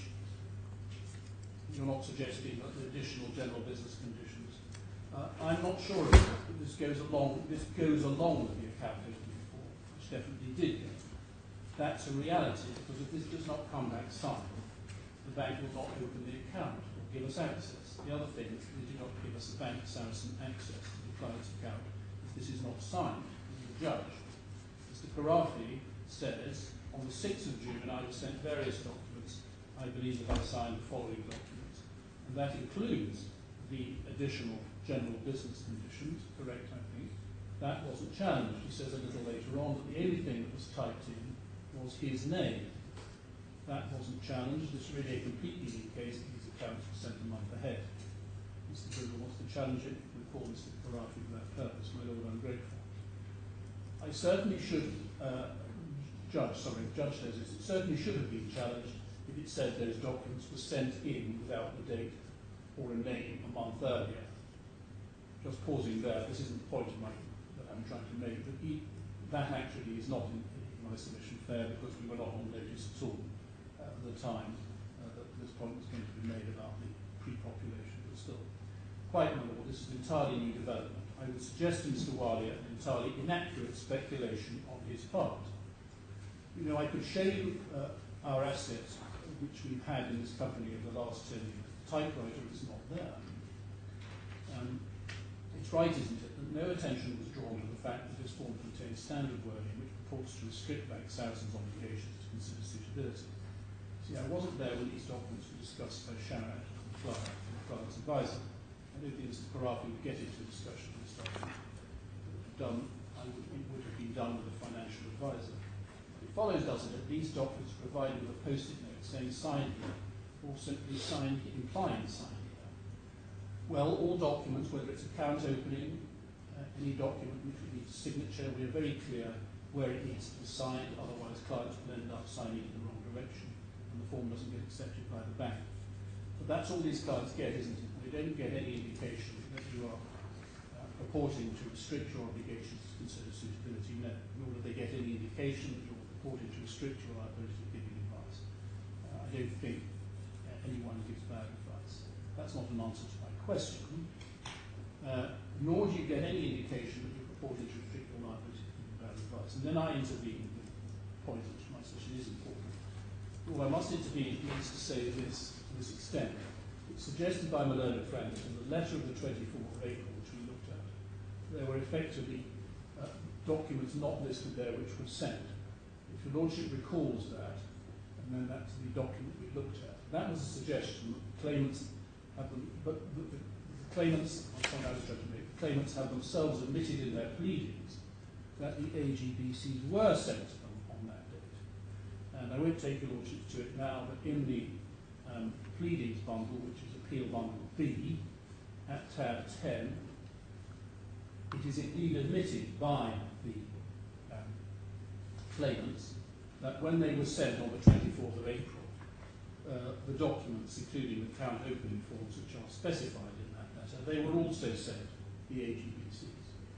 So the point that Mr. Wali is being accused of making up is in fact a point which the defendants, claimants, had admitted. And so that gives a totally different flavour to all of this question. If on the 24th of April the AGBCs had been sent to the claimants, as it's clearly admitted that they were, the idea that it was pre-populated with the date of 6th of June seems ridiculous. It fits in much better with Mr. Wali saying, well, we didn't have a typewriter, we don't put that in, that was to be put in by them. Now the judge reacts to that by saying, but you didn't challenge Mr. Khorafi's statement they were sent to him on the 6th of June, which is true. I didn't specifically challenge that, no. And you didn't put to him the names and the date had been typed in. No, I certainly didn't do that. The point I'm rising to deal with is the point that the AGBCs were not sent attached to the letter of 24th April, which the claimants themselves admitted was the case in their pleading. Judge, now are you suggesting that they were sent in the form in which you find them in the bundle? And I'm saying I'm simply referring to them having themselves said that these documents were sent to Mr. Talha in Kuwait on the cover of the letter of 24th April from Shamgupta Nars. Whereas the letter, that I think, as far as I want to take it at this stage, in an intervention. And what was going to be suggested that Mr. Khorafi typed in his name and the date, then I think you really must. I appreciate that, my lord. I haven't risen to deal with that point, and I haven't heard what's said about it. And I have heard what's said about it. Is that part of your case? I said, I'm not aware. It certainly wasn't. I didn't put, and I didn't intend to put it. I have no intention of putting that point. That was not something I forgot to put. I'm dealing at the moment at this stage, and I have to consider the position more generally. But simply with that one particular aspect of my own friend's cross-examination, it does seem to be accepted on his side, that on the cover of the letter of 24th April, those conditions were sent. Perhaps I'll just read a little more. Mr. Hill, I'm not sure my own friend's intervention adds anything. If I need to tweak my pleading, I'll of course apply for leave to do that. But our position is entirely clear from Mr. Khorafi's witness statement. As I understand this, my own friend's intervention, he's not seeking to reopen the position as it was left at the end of Mr. Khorafi's evidence, which is that this document was pre-populated with its name and date in those circumstances, since it was obviously pre-populated with the date. My questions to Mr. Wali are appropriate, and there's only one obvious answer in my submission. I think that's as far as I need reading, so I'm not going further. I can't remember what the judge's conclusion on this issue of the date of delivery of the AGPC was. I don't think he ultimately came to a clear view about it. He mentions, I think, that it's odd. Well, I was going to say that as a matter of first impression, it's slightly surprising that the crucial contractual agreements with clients, that's the right name for them, were sent under a cover of a letter, which mentioned every other document, but not those. Yes. Whether the fact that the documents were delivered, the AGBCs were delivered in April or June, whether that of itself passes, I suppose has some implications for the period of time that the proposed client had for reading. Yes. I don't think it's a central point. No. And that's probably why the judge doesn't make a clear finding when they criticise that. Well, it's not surprising the judge was left at some stage of confusion on that. Yes, sorry, I must avoid interrupting. The judge, in his factual summary, I don't think you need to look it up, so just your note on that point. Yeah. Paragraph 90 of the judgment, the judge says, and he's looking at the 6th of June, he says, at about that time, the 6th of June, Sarasin sent its additional general business conditions. So he which is inconsistent that Mr. Khorafi's evidence on that topic was correct and the pleading was wrong. Have I got that right? By implication, yes. So, my lord, he was just to be clear, he was bound to make that finding. What's my learned friend about intervention, he just said, made it clear. My lord recall, my learned friend just read out an intervention from him, in which when Leonard Friend made it clear he wasn't going to wanting to revisit his point, Quite. having not put it to the witness, he wasn't intending to put it.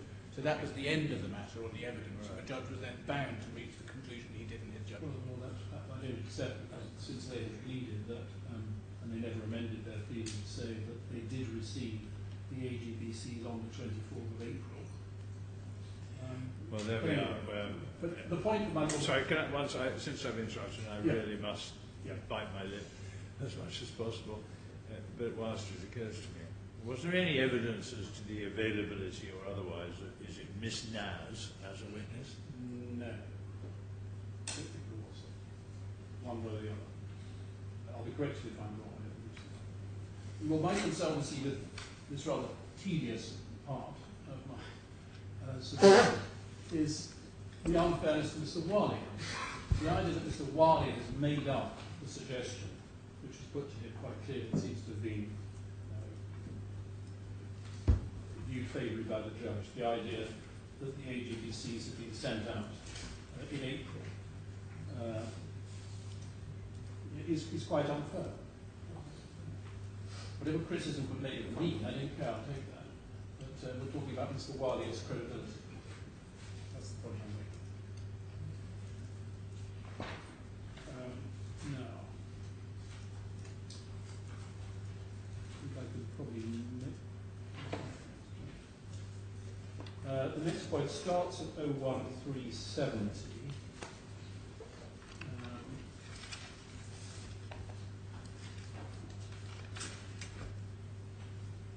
Yes. Picking it up, page 179 internally, just after the judge made a reference at lines 6 and 7 to having a break. The judge says, as the witness has just told me that after getting the forms back without the details filled in, he or Mr. Nair or someone at Bank Sarasin pulled up the Khorafis to get the information which they had filled in. So I think I do need to just give reference to what that was. That's page 178, just immediately above it, between lines 6 and 9.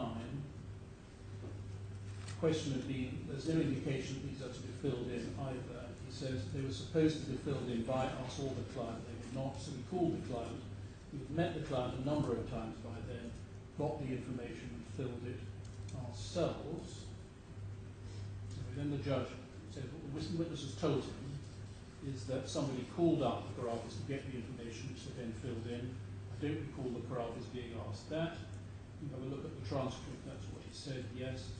And also that's not something in your witness statement. He said, sorry, that's something that's not in your witness statement because that suggestion from you. No, like I said, we got the information from the client's advisor in our first and second meetings.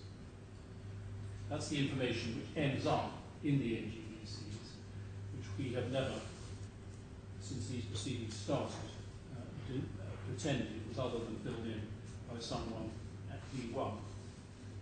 The forms came back empty, which they shouldn't have done, come back empty. They came back empty. I'm sure Sharad would have called the financial, and the judge intervenes.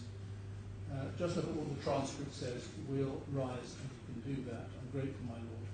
It's a piece of information which was never put to the Khorafis, that they had been called up after the forms had been sent in blank, and they had told Bank Sarasin what to put in. It's a completely new allegation. It's a fair comment by the judge. It was going to be put, it really had to be put to the Khorafis. They said, yes, and Mrs. Hamad, I guess it's criminals as surprised as I am that this evidence is coming out. It's not going to, I'm not going to ask them that question. Rise. So it's true that Mr. Walia has, in the course of his questioning, suggested that there may have been some conversation after the forms were returned, and the judge is saying, well, that's totally new. Never heard anything of that before. That's a call from Sharad Naras, is it? Yes, after the forms are returned. Yes, right. Yeah. And it's true that the judge is quite right about that. They've never been suggested before. So what we see that Mr. Walia, having made that suggestion, in fact, he doesn't pursue it. He started, his case is the case set out at page 179, as we read 21 to 25. that the information came from what had been given in the first and second meetings. And we see that if we move on. Page 184, line 20, it says the information was filled in by Sharadner of what he heard from the financial advisor either on the first or second meeting.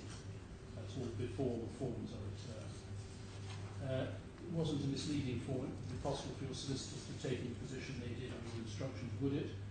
That's because what he's saying there is that there had been, the point of Malone's question is this: before the proceedings had started, there had been a letter from solicitors then instructed by my clients, which had said that the information was filled in by the claimants themselves. However, that was never pursued in these proceedings. Our pleadings and our evidence, as I'll show you later on, as it becomes important, have always said that those forms were returned without the information being filled in, and that they were filled in by employees of Bank Sarasin, the second defendant. And what Malone and Friends have been asking about, I haven't read those pages 182 to 184, is that letter. And Mr. Walia's answer is the one at line 20 on page 184, but Mr. Hill, not surprisingly, pursues it and says, well, the solicitors in the pre-action letter must have had some instructions in order to write that.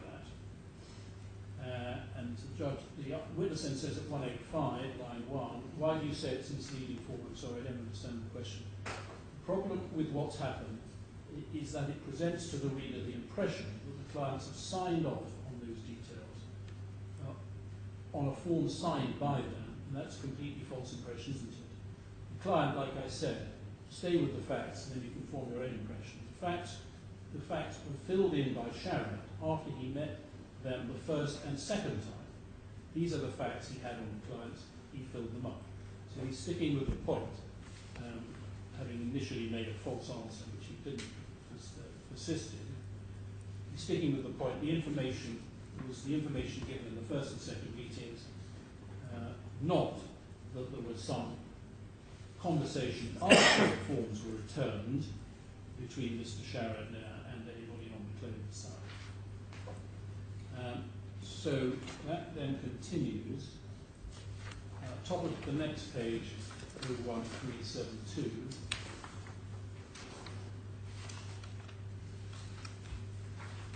His Lordship, line 3. Did you ask Mr. Nair about that? Actually, did you ask Mr. Nair about that? About what? Did you ask Mr. Nair when he spoke to Mr. Taha? No, I did not. How are you able to give the answers you've just given us, information which in the form was also?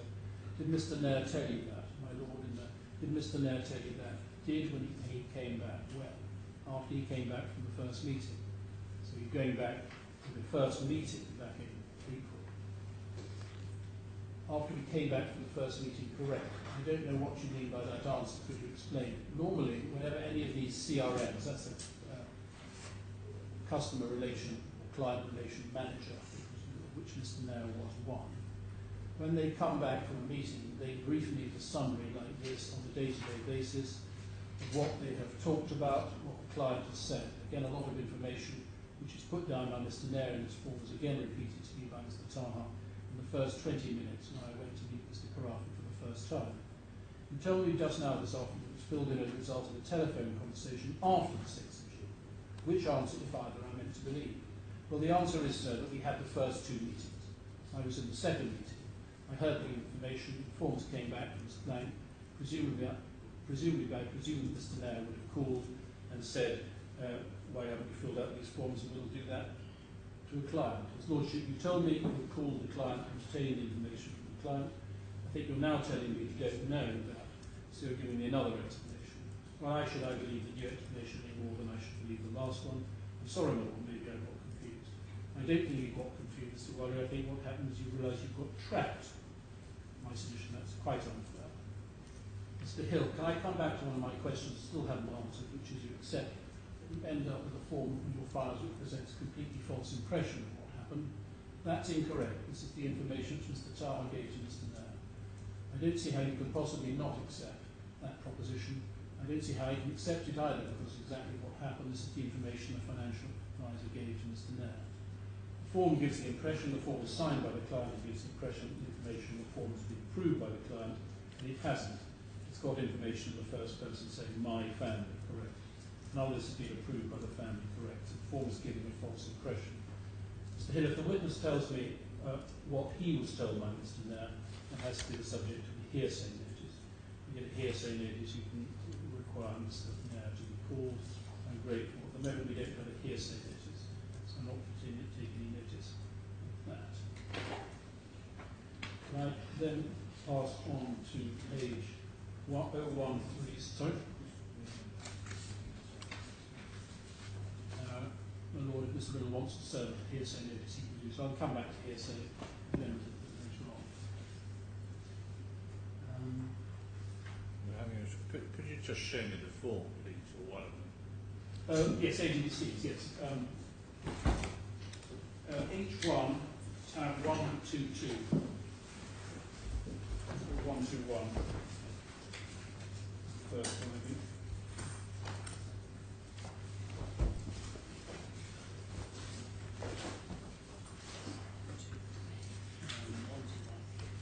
Sorry? Yes, it's I think 122 is better. Either 121A or 122. 122 is the one I've made my notes. I actually named it. So you see there, this one relates to Mr.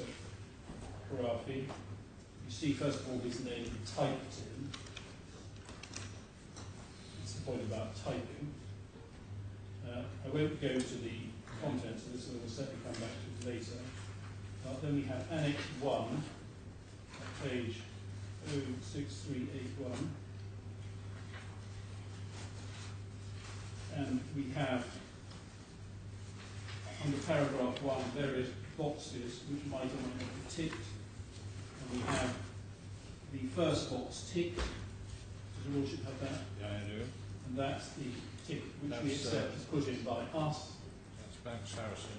Yeah, about Say by us Sarasin-Alpen. now, after the forms are returned. Yeah. Then there is a signature at the end of it, on page 06383. One's Mr. Khorafi, and there are two signatures for Bank Saracen with a. One is Mr. Nair. Yeah, who's the other? I'm not sure who the other is. I'm not sure who the other is. Yeah. Sorry? Well, one's Nair, there seems to be another signature. I'll see if I can find it. Thank you. Signed by Mr. You'll see the date and the place. Again, it's typed in, so that was all the business about the typing. Then there's Annex 1A, which is all written in by hand, as I said. That's Mr. Nair who's done that. And where's the tick to client? The tick is in Annex 1. I think I showed it before. My apologies. Page 06381, the first box on the left. Oh, sorry, that was it, yes. That's it, that's the tick. I have to go back to that a few times. It's a little bit So it's common ground that this document, apart from a signature and was filled in by someone at Sarasin-Alpen. What we said in our pleading and in our witness statement. And it was never sent back. No, it was never sent. And the So not to put too fine a point on it, it's a forgery. no, certainly not. No, because it doesn't pretend to be. If it's filled out by the bank with first defendant with information how which the is words true. are expressed, but I think it refers it in the first person, doesn't it? Well, Anyway, there it is. It's,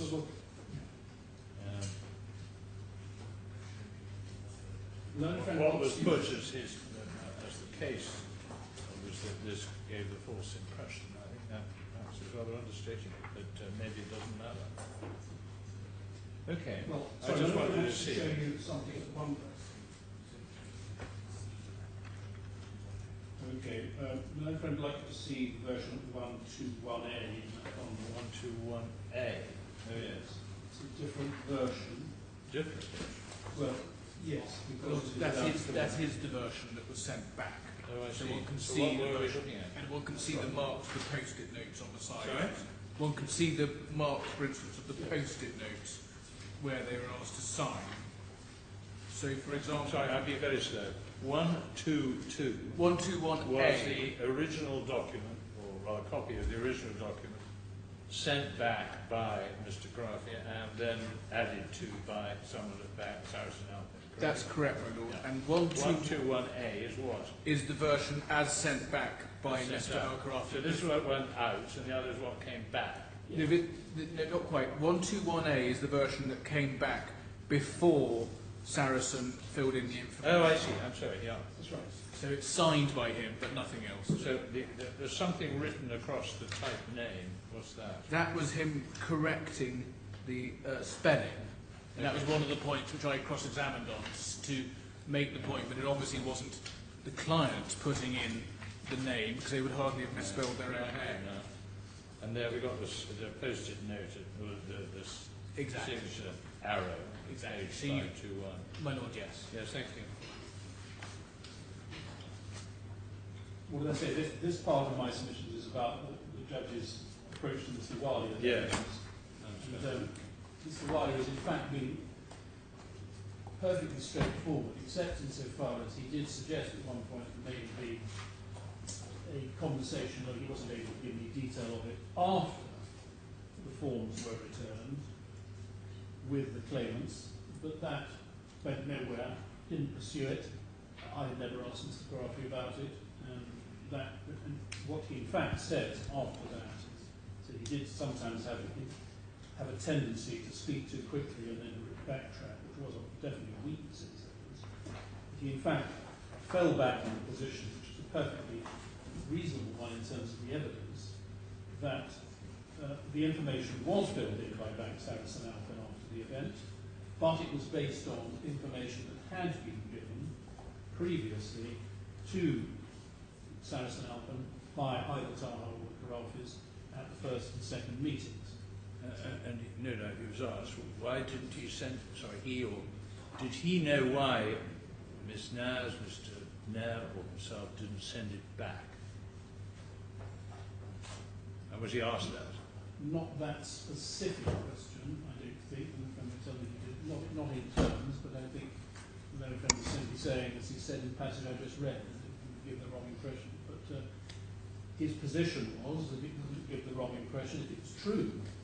If what was put in that was true and simply that the claimants I had agree, decided. it may have been true, but I have no idea. We'll come to that. But the question is whether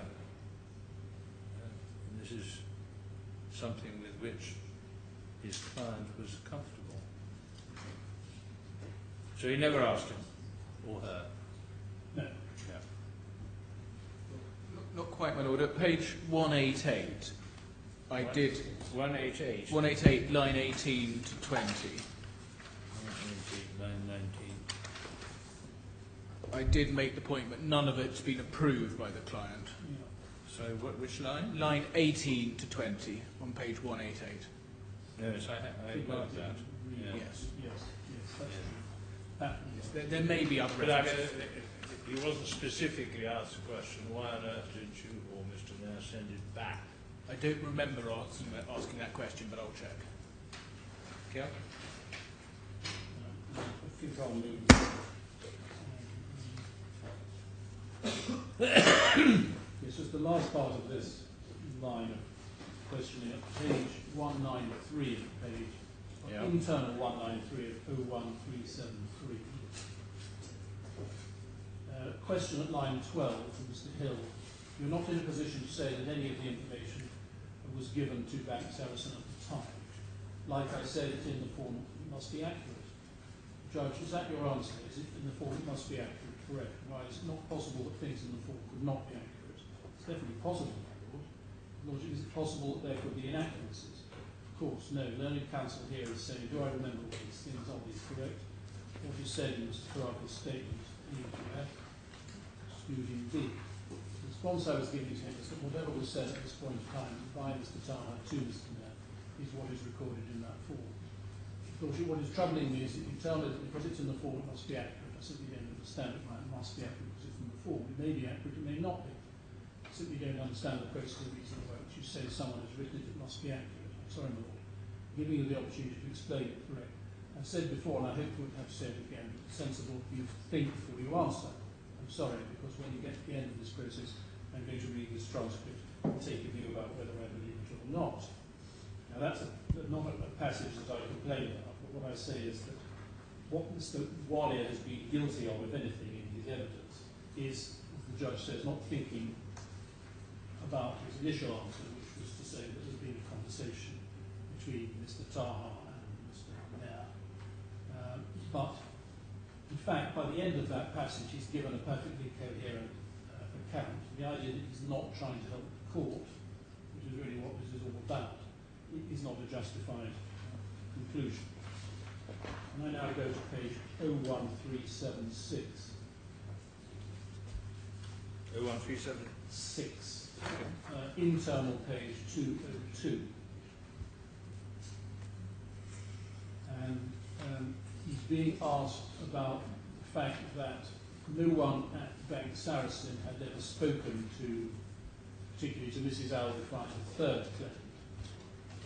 So at line 18, the judge says, and you never spoke to Mrs. Al-Rifai, I never met them.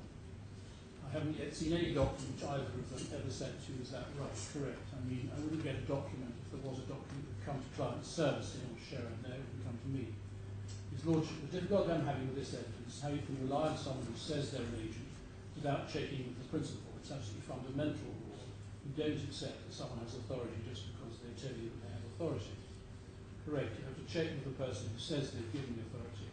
I've seen nothing yet that suggests this was ever done, was it? What I think that was done was, otherwise anyone can come into your office and say, I have authority from the judge, he wants to invest a couple of million on his behalf. Correct. But what was done, I don't advise it to the judge. No, but what was done, my lord, is the account opening forms were signed by the mother, the confirmation on the trade was signed by her completely, about the mother now rather than the wife. So whatever was required to open the account, give her the solution she wanted, was taken care of. We relied on Mr. Khorafi and Mr. Taha to tell us that she understood what she was doing. She's got investments, she's got bank accounts. It's the same questions we asked. What I'm trying to understand is why you thought you could rely on Mr. Khorafi and Mr. Taha without getting confirmation from Mrs. Al-Hamad and Mrs. Al-Rifai. There was a power of attorney given to the Swiss bank, and this happened before that, correct? But just don't understand at the moment how, as a matter of practice, you can say you can act on the say-so of someone who comes into your office or rings you up on the telephone and says, oh, by the way, I've got authority to commit Mr. So-and-so or Mrs. X. I just don't understand that at the moment. I shall need to understand that in due course. Sure, I may just respond, my lord, that it was her son, Mr. Khorafi, was talking on his behalf. So we took it for granted that he would not do so. If he was, I mean, what can I say? So while I'm not in the least, not for a moment suggesting that would have happened in this case, the books are absolutely full of children who have deceived their parents. I don't think I want to really particular further comment on that. But I ask your lordships to go now to the next tab, 56, which is the next day's evidence. Well, if it's convenient, we might take a short break now. Yes. All rise.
not only been questioned being slightly, been questioned by the objectives.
It's going to tell you.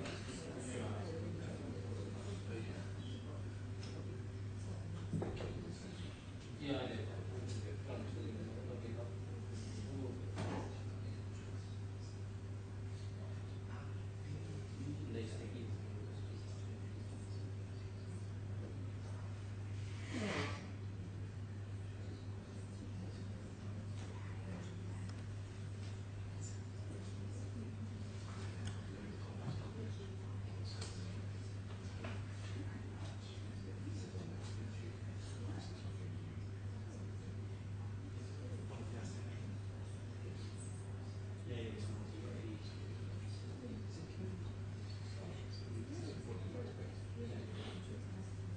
That's why I ran across.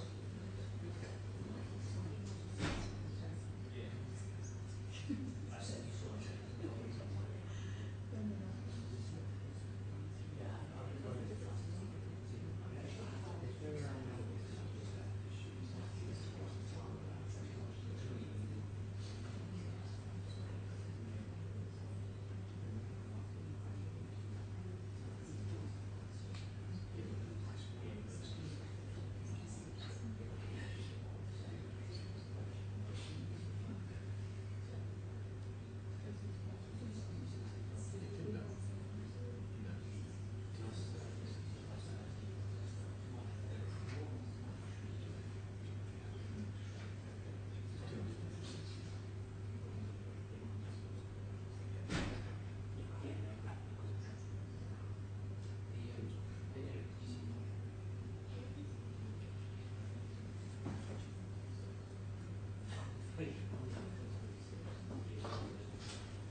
conclusion we need to go on a diet in order to get into court.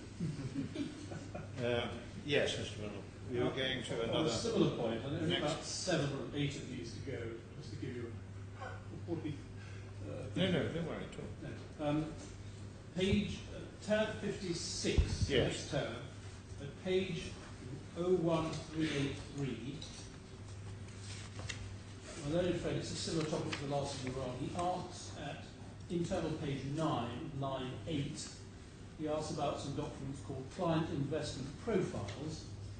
And he says, these are client investment profiles on behalf of the second claimant. These ones were not filled in by the second claimant, by Mr. Nair at Sarasin-Alpen. That's right, isn't it? Well, he says he doesn't know at that time. That is the basis on which the questions then proceed. And quite rightly, over the next few pages, actually he gets Mr. Alia to accept at line 6 of page 10 that they were filled in definitely by Mr. Nair. And the questions then proceed how this material about the second claimant could have got into these documents. Do we need to see the document? I don't think so. Unless my old friend says we do. I don't think we do. But quite rightly, my own friend is asking, and searchingly asking, how did this all material get there? And Mr. Wiley is obviously in a difficulty because he wasn't involved at all in these forms. He can either say, I don't know, or he can say, well, this is what I think probably would have happened in accordance with normal practice, or something like that. And of course, it's very difficult for him, but it's not a fault in the evidence he gives. It's a problem caused by the fact that Mr. Nair wasn't a witness, which I'll come to as a separate topic. It's not a failure in Mr. Wiley's evidence that he can't fill the gap that Mr. Nair leaves, and therefore he should not be condemned for it. And so one sees, this continues for a while, and it comes towards the head, top of page 14, internally. Mr. Hill says, let's have a look at page 777. Mrs. Hamad is said to be the managing partner of Al-Khorafi businesses at paragraph 6. That's simply wrong, isn't it? Mr. Wiley says that's the information Mr. Nair would have got from Mr. Taha. There's no reason to believe he's put in any other information. If you look at it, you knew Mrs. Al-Khorafi was in fact a housewife. Sorry, I missed that. You knew Mrs. Al-Khorafi was in fact a housewife. Sorry, a housewife. She was not a managing partner at all. She was a housewife. No, this is what Sharat would have been told by Mr. Taha. In fact, it's clear from her passport that she's a housewife, isn't it? I haven't seen her passport. You know that you did have true copies of her passport for money laundering purposes, didn't you? I'm sure we had to, etc. You passed that down to page 15, line 2. So you knew she was a housewife and not a managing partner of Al-Khorafi business. Well, this is what Taha mentioned to Mr. Nair. Again, that's total speculation on your part. You have no basis for thinking any adequate checks were ever made about Mrs. Al-Hamad. Obviously, Mrs. Al-Hamad and Mrs. Al-Khorafi are the same person. Mrs. Al-Hamad is the better, more accurate description of her. No, our basis was that we trusted Mr. Khorafi. Yes, the mother. I think we're talking about the mother throughout. Yeah. Yes. No. So that's right. So in this passage, Mrs. Al-Khorafi and Mrs. Al-Hamad are the same person in this passage. No, our past basis was we trusted Mr. Khorafi, we trusted Mr. Taha, we worked on that basis. I'll repeat my question, that's total speculation on your part. You have no basis for thinking any adequate checks were ever made. No, I think we trusted Mr. Taha, we trust Mr. Khorafi to give us the accurate information. And then his lordship, so while you're looking at the last 2 minutes of those answers, you told me 3 times, I think, that is what Mr. Nair would have got from Mr. Taha. That is what Mr. Taha mentioned to Mr. Nair. It's important that I understand whether you're telling me something that happened in your presence, or whether you're telling me something that Mr. Nair told you, or whether you're just speculating. It's important that I understand your evidence about that. This is what Mr. Nair told me. That is what Mr. Nair told you, correct? He briefly after he came back from the meeting. Because that's plainly hearsay. Or it's plainly hearsay, it's also, could you be careful when giving your evidence to make the distinction when you say this is what would have happened? I need to know whether you know that it did happen. Okay, or whether you're telling me that this is what Mr. Nair told you happened. Okay, I'll be careful. Whether you're telling me that that's what you expected to happen, I'll be careful. It's very different. Okay. And when you tell me this is what would have happened, I'm left in doubt as to which you're actually recounting. Now, in that passage, obviously, the questioning is perfectly proper. Mr.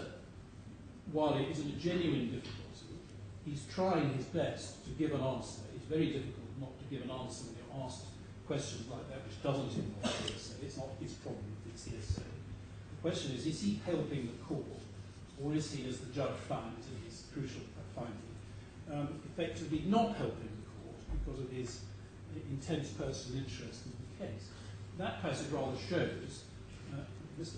Walia, that by this time is probably getting rather punch-drunk over the criticisms being made of him, but he does obviously understand it, and we'll see a little later on, the judge actually at one point does recognise that he's trying to deal with it. Can I move on a few pages further now to 415, 01415 at the bottom, and starting at page 136. This is a totally different topic. It's about the actual content of some of these investments and whether the notes that were being bought contained interest in natural gas or in various other kinds of products. So the context is completely different. At line 23 of page 136, the judge says, Mr. Wilder, are you saying that if a client has asked for 40% natural gas and ends up with no natural gas at all, that is really similar to what they asked for? The point being that there wasn't actually 40% natural gas, there was some other number, percentage of natural gas. That's why the judge is asking that question. Is that your evidence? My lord, a number of these companies here, Exxon, Chevron, have in their business lines natural gas, so in that fashion, the financial engineering would have given them exposure to natural gas. That's because, so what he's saying is, well, okay, not all this was in natural gas itself, but it was in companies like Exxon and Chevron who had large interest in natural gas. And then Mr. Hill pursues that. He says that can't work because we see that natural gas was additional to those 5% items which you saw at page 1049, which included Chevron and, like people said, Exxon. Correct, but that's how financial engineering chose to execute the product. But you're looking at 1049 for a moment. Which of the companies listed from ExxonMobil down to Australian Worldwide provide natural gas? I think for sure Exxon, Chevron, Royal Dutch also would have gas. The rest I would have to check. You know that? These three I know for sure. They are Exxon, Chevron, and Royal Dutch. They have a natural gas component. You actually know that, do you? They had this in 2007? I would have thought, my lord, with respect, we all know that. Yes, they had it historically, my lord. How does that add up to 40%? Because I think the financial engineering is done. Don't tell me what you think financial engineering has done. We may have a witness who will tell us what financial. What I'm concerned about is that you seem to think it's perfectly acceptable for a client to be given something which they didn't ask for and not be given what they did ask for. Is that really your evidence? Perfectly acceptable for the client to be given something different from what they asked for. No, that's not acceptable. You have to give the client what they asked for. So I look at the 12.5% weightage which was given on Exxon, Chevron and Royal Dutch. That already goes to 37, 38%. I'm sure one of the other companies would have had its 37, 38%, maybe not a 40 weightage of natural gas. You're sure the other companies would have had. Why are you sure about that? Because they are some of the... Have you asked anyone? No, I didn't ask. How can you be sure if you haven't asked anyone? I didn't ask. Does your company still have a license in the DFSA, Sarasin-Alpen? Why did the judge ask that question? I can remember Mr. Wiley at the time looking rather shocked by that question. Didn't understand, no doubt, where it was coming from. But it was below the belt, if I may so say. His Lordship, this is how it carries on business, and you regard that as acceptable? Like I said, my lord, when I totaled up, we reached 37, 38 of the quarterly requirement, so we were 3 or 4% off. None of these other companies have gas. That's what got traded. I think it's a perfectly acceptable way to trade you. When a client asks you for 40% natural gas and you give them something else, and you don't tell them what he's getting for months afterwards, we give 37%, 37.5%, 35% less. Carry on, Mr. Hill. Just a little bit further, Mr. Hill. Even those answers don't work, do they? Because when you look back at page 1049, the client is already getting an allocation of those stocks, Chevron, etc. Under the 5% headings, the 40% natural gas was on top. Correct, His Lordship, the arithmetic doesn't work, but I don't think Mr. Wiley is terribly concerned about it.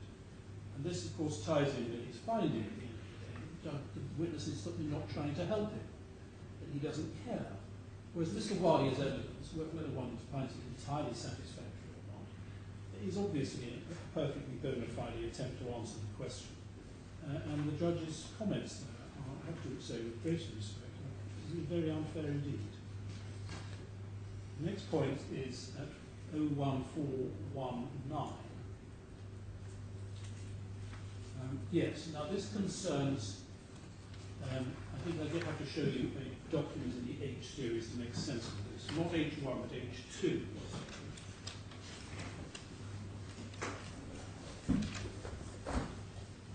H2, tab 157.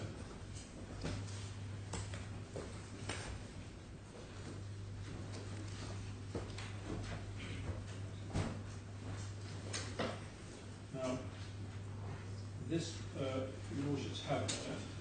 06518 is the page in the middle of the page, bottom message from Rohit Walia to Mr. Alia Taha's email, Alamezo.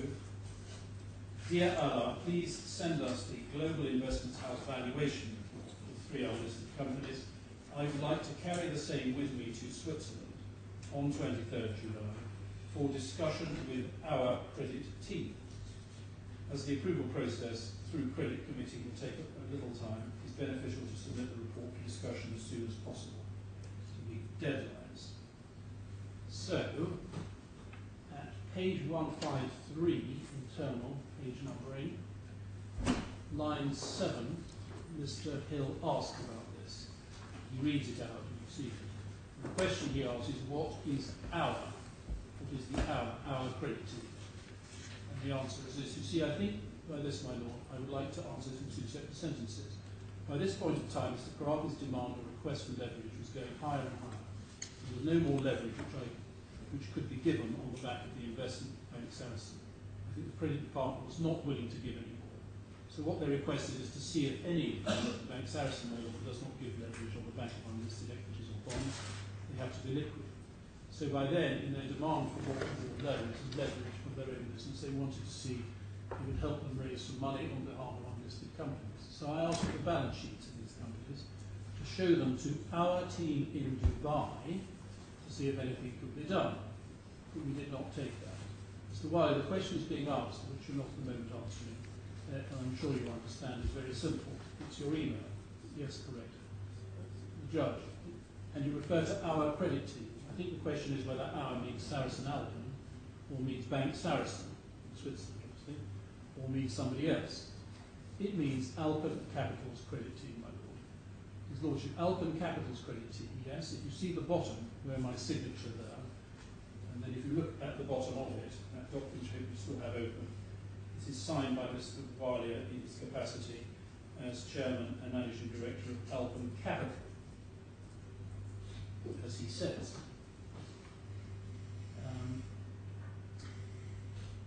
It's not in Switzerland. The judge says, why was Alpen Capital's credit team in Switzerland? And the answer is it's not in Switzerland, it's in Dubai. And the judge says, which is, again, terribly unfair. But if you read I think you really would be quite sensible not to treat me as completely stupid, Mr. Wiley, sure, because I might turn out not to be. What you have is, I would like to take them to Switzerland for discussion with our credit team. You tell me our credit team is Alpen Capital's credit team. What's Alpen Capital's credit team doing in Switzerland? No, Alpen Capital team is not in Switzerland. I will read the sentence again and see if you can come up with a more convincing answer than the one you've just given. You see, the answer is that it's the credit team in Switzerland that gives leverage on liquid investments. I was possibly going to Switzerland at that point in time, but the Swiss team doesn't give leverage on this kind of. That's not the bank's policy. So the thought of that point of time, and that's why you see the letterhead at the bottom is Alpen Capital, not Sarasin-Alpen, is to get our credit team in Alpen Capital to take a look at it, because the bank would not do so. There's no point me talking to Sarasin about doing this. That's not the bank philosophy or policy. There's no point talking to the credit team there. I was possibly going to Switzerland at that point in time, but the discussion would have to be done. We have a debt team in Alpen Capital, which is the one which would take a look seeing if leverage is possible against unlisted investment. Judge, that's the answer you want on the record? Yes, sir. So there's no answer to the question why you have to take these documents to Switzerland to discuss it with Alpen Capital's credit team. I think it's the way the English has come out, because like I said, I was going to Switzerland at this point in time. I would have taken these documents along with me to look at, to read, and then come back and discuss it, because in Switzerland, Alpen Capital doesn't have, nor does Saracen have, a credit team which will look at structures like this. And Mr. Hill rather optimistically says the answers you've given are deliberately untrue, aren't they? And then he continues with a further part of the explanation. There's absolutely no reason, I submit, to think that what was said there was not correct. How much further would you need? Yes, I will read that answer. Answer, no, they cannot be untrue, my lord, because the bank has a policy. I've worked there for 10 years now. The bank does not provide leverage against unlisted companies. That's a policy. That's in the credit policy. Nobody can change that credit policy. Hasn't been done so far in the 10 years I've been working there. So there's no way I would discuss it with the credit team in Switzerland. Do you want to go on? And what the judge is being most unfair to is that he's given a perfectly sensible and consistent explanation. The judge is accusing him of treating the judge as if he's stupid and saying I may turn out not to be in a very threatening way. This is, by this stage, we're well into the cross-examination, a continuing pattern of unfairness to the witness. When I go on to 01422, we're now on the issue of a power of attorney. I think I can pick it up at page 162, line 21. His Lordship, the witness referred to the power of attorney a moment ago. And the power of attorney, would you go to that? Yes, my lord, which is dated. It's not easy to read. Is that the document you're referring to? When you tell me just now we had a power of attorney, is that the document you're referring to? Yes, sir, I think so, my lord.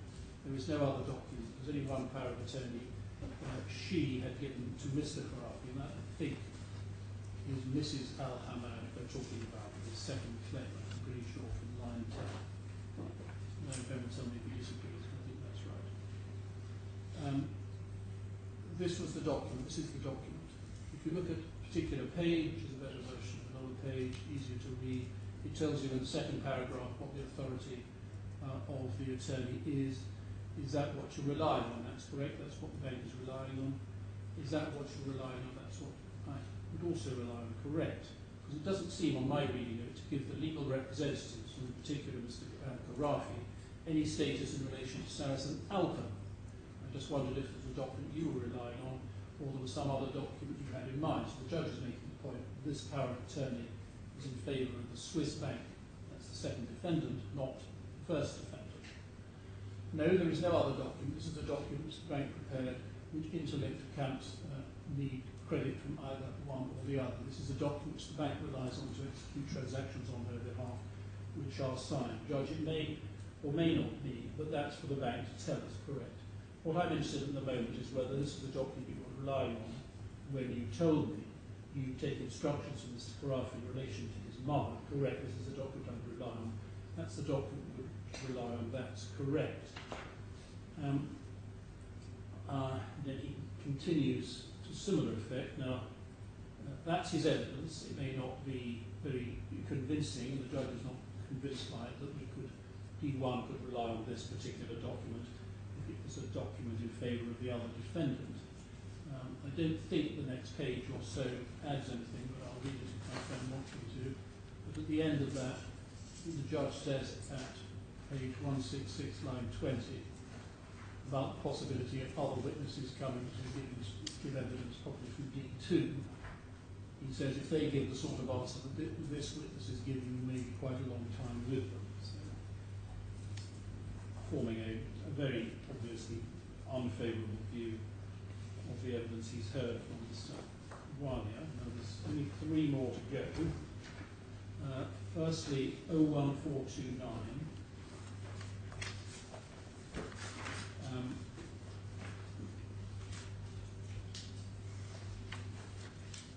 this is talking about establishing the investment experience of the third claimant, Mrs. Rifai.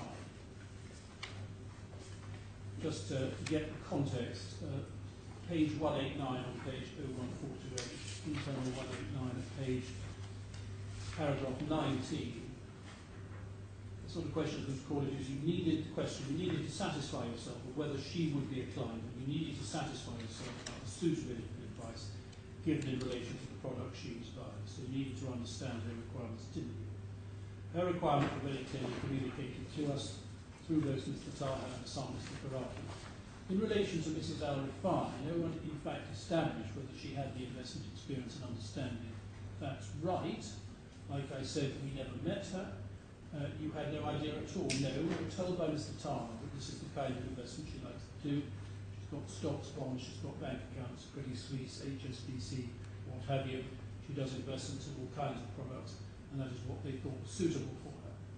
Is this more speculation about what Mr. Taha would have said at meetings?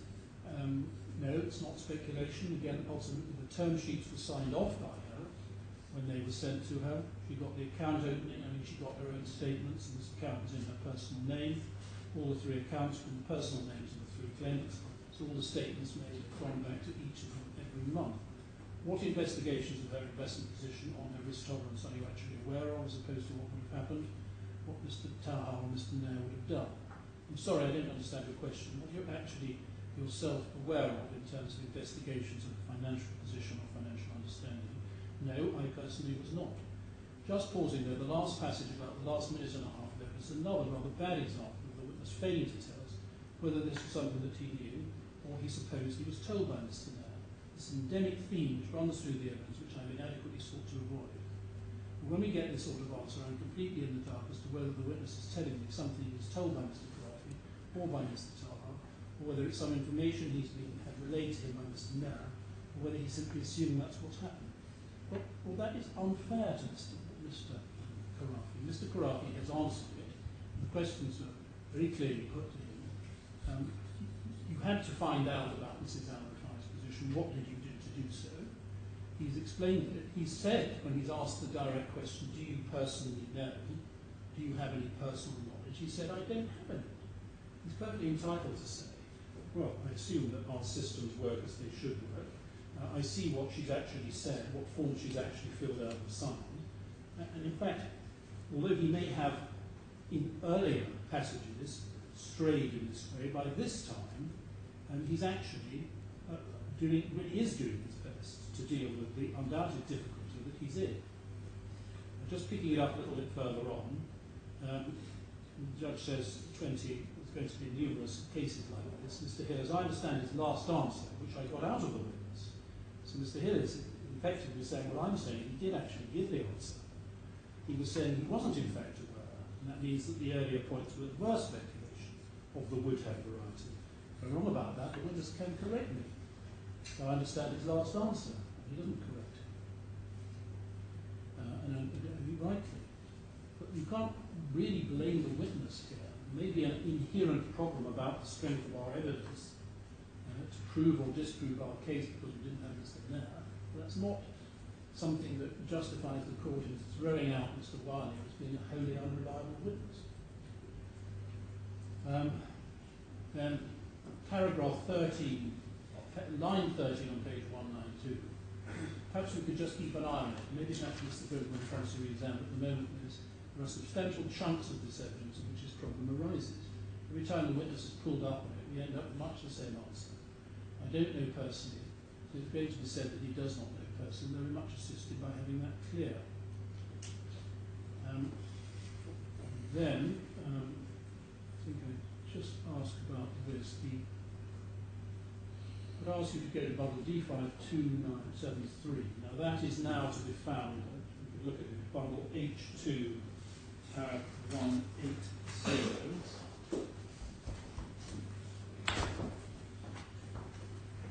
Sorry, what was the tab number? 180, Michael, 180.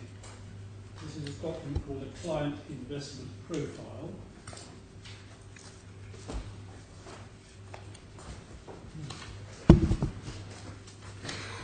And this was a document document filled in by Mr. Nair, I think pretty obviously, because if you look at the last page, you see that is his signature. Incidentally, can I just pick up a point? My Lord Sir David Steele asked me when we were on the AGBCs what the second signature was against Bank Sarasin-Alpen.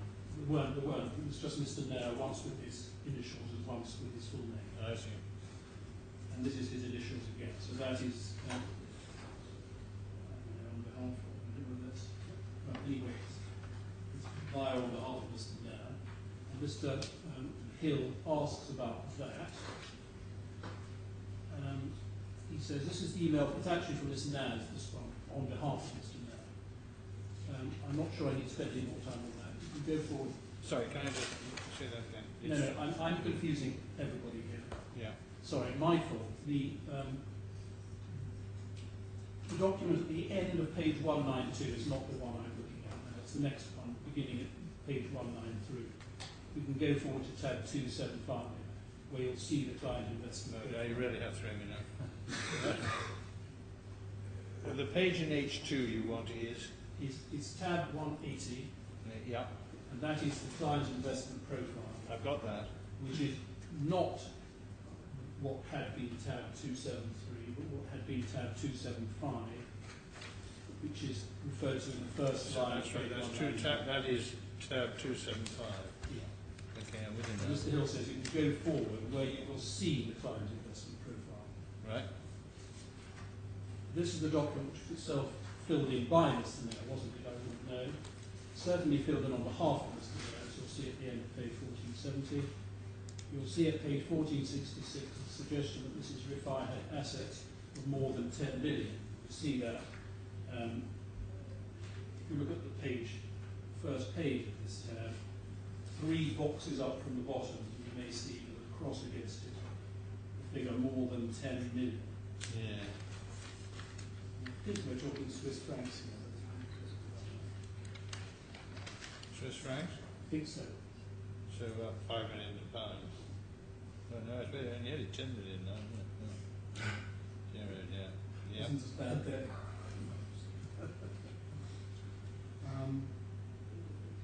Now, you'll see that page 1466 suggestion this is our required assets more than 10 billion. There was no basis that Bank Saracen had, as far as you know, for thinking that.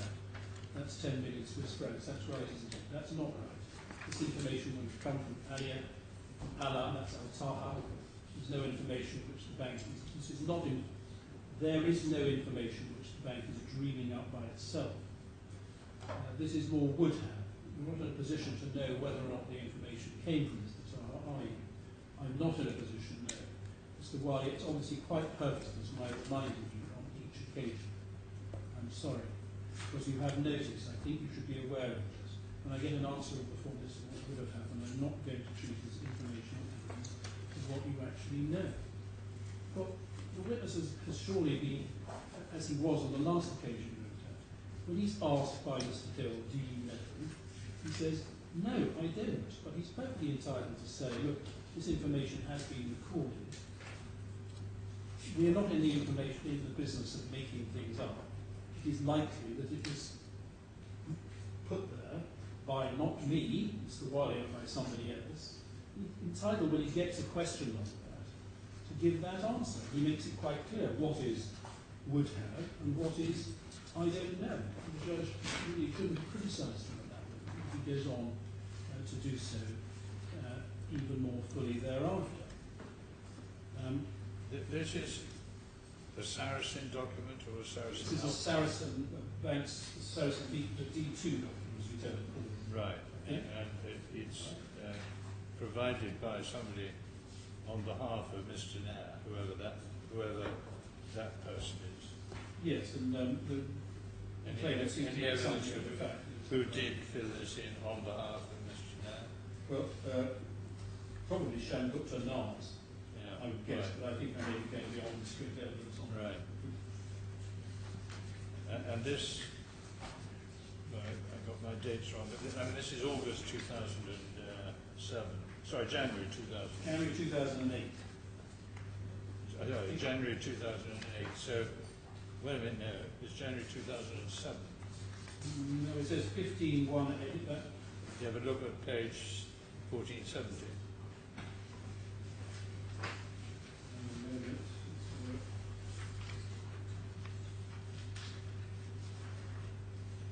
Well, that probably is the wrong date. I mean, we know that this is Rifai's investments edited picture in early 2008. She had no involvement before that, I suspect. Right. So you think that must be But a the date mistake? we've got on page 1467, That's what it's 150108. I agree that page 1470 has a different date. It can't be there. I'm sure no friend would agree. It can't be insert. And the name of the introducer is redacted because of confidentiality. Cool. Sure. Yes. It's strange. It's Okay.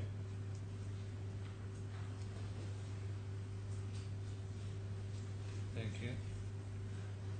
I'm so sorry to keep asking. So no rules. this document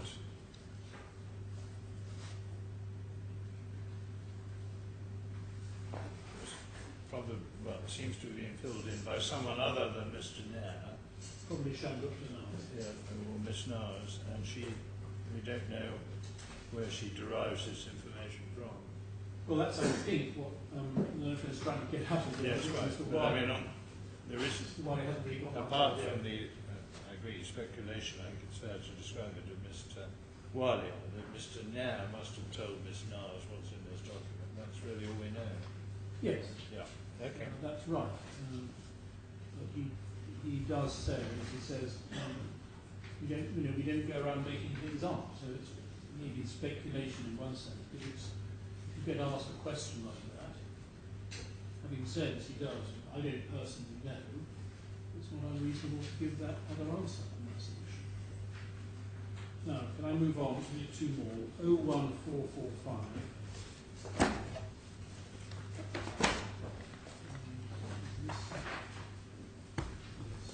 This is in the next 57. Thank you.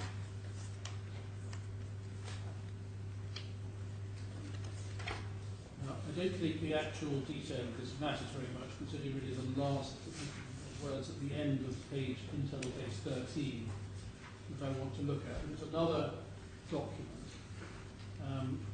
which is put by Mr. Hill to Mr. Walia, top of page 12, second line. That's an instruction Shawad would have provided on the instructions to the Credit Department in Basel. And I don't think it matters at all what the detail of this particular case was. But he's asked about some instruction which Shawad may have provided to the instruction, on the instruction of the Credit Department in Basel. And basically he says, look, I just don't know. He's asked a lot of questions about it. And he says at line 15, on page 12, like I said, very difficult for me to comment. These are discussions going on between ABK, the bank, by which he means the bank Saracen, D2, and the client. I have not seen this. And then I intervened saying I didn't see much point in going on about this. It's been going on for some time. On this occasion, to be fair to the learned judge, he upholds that objection, saying at line 6 on page 13, Mr. Walia is telling you that he wasn't involved in this, and if you're going to challenge him and say he was involved in it, you must put it in directly. The string of questions to produce an answer I'm not involved isn't getting us anywhere. The point I was making a moment ago, I don't think I can read that. Then Mr. Hill at line 17, your Lordship's absolutely right, that's probably the easier place to look for it. And then at line 22, Mr. Walia is perfectly properly reacting to the encouragement I gave him yesterday, which was to say I wasn't involved in circumstances where he wasn't involved. So, in a sense, good for the judge, he has actually recognised that, and that's a point in his favour, I recognise. But only a few pages later, he is back to where he was before. So if one goes to 01453,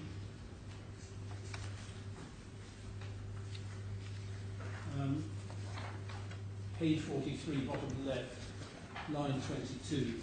What has happened here has happened at the request of the client, between the client and the bank. The client division has approved what it was within its credit policy, so it's really difficult for me to comment.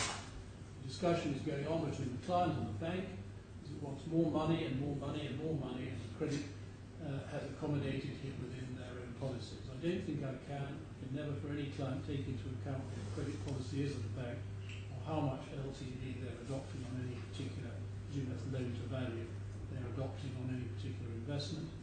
Of course, there isn't a discussion between the client and the bank at all, is there? Because the client has absolutely no contact with the bank. Once the discussion is going on between the bank and the client through Sharat Nair. My suggestion to you is that an error was made by the bank in the initial mortgage calculations. It wasn't until sometime in 2008 the problems appreciated, and this error was corrected, and the claimant was suddenly told your accounts are overdrawn. Like I said, the decision is taken at the credit level. It's impossible for me to comment on this. All at Bank Saracen level, we do not get involved in any calculations whatsoever. And the judges actually have to look at the transcript and take a view either that the witness doesn't understand the question, or that he does understand the question, and is simply not going to answer it. Totally unfair to the witness. He's really just saying that I'm not a party to any of these negotiations. He's learned the lessons the judge has been trying to drive into him. And this is the answer. That's it. Yes, but again, I apologise for writing, but in fact, the passage starts at page 42. Right, from that. Where would you like me to? Well, and in fact, it starts at the bottom of page 41. I ask a question. It starts at line 22 at the bottom. Right. The judge then picks me up and says it's not clear, and that's where the passage starts. It's the whole of page 42. So what I need to know from there, you mean? So, Page 41, I'm not quite sure where you're starting. Well, one needs to start at the bottom of, well, it's really all of page 41. Okay. I put a series of questions about leverage, the point being, and margin. The point of my question being that on the calculation used to put these clients into margin call, they would always have been in margin call, and there was essentially an error. The judge isn't clear about that the witness has understood the question, which is the intervention he makes at the top of page 42. And then I put the question again at the bottom of page 42 over the page, and then into page 43. And then one gets into the passage my learned friend has read. So it's not fair to go to the judge's intervention that he went to without showing how the passage has already developed by then. well, with respect, I don't think that makes any difference, because the learned friend, having reposited the question, and you see it was a very long question, he got it out at the end of page 42. The answer is the bit I read out, bottom of page 43. Sorry, let me just read what you call correctly the long question. Yes, that's a lot called.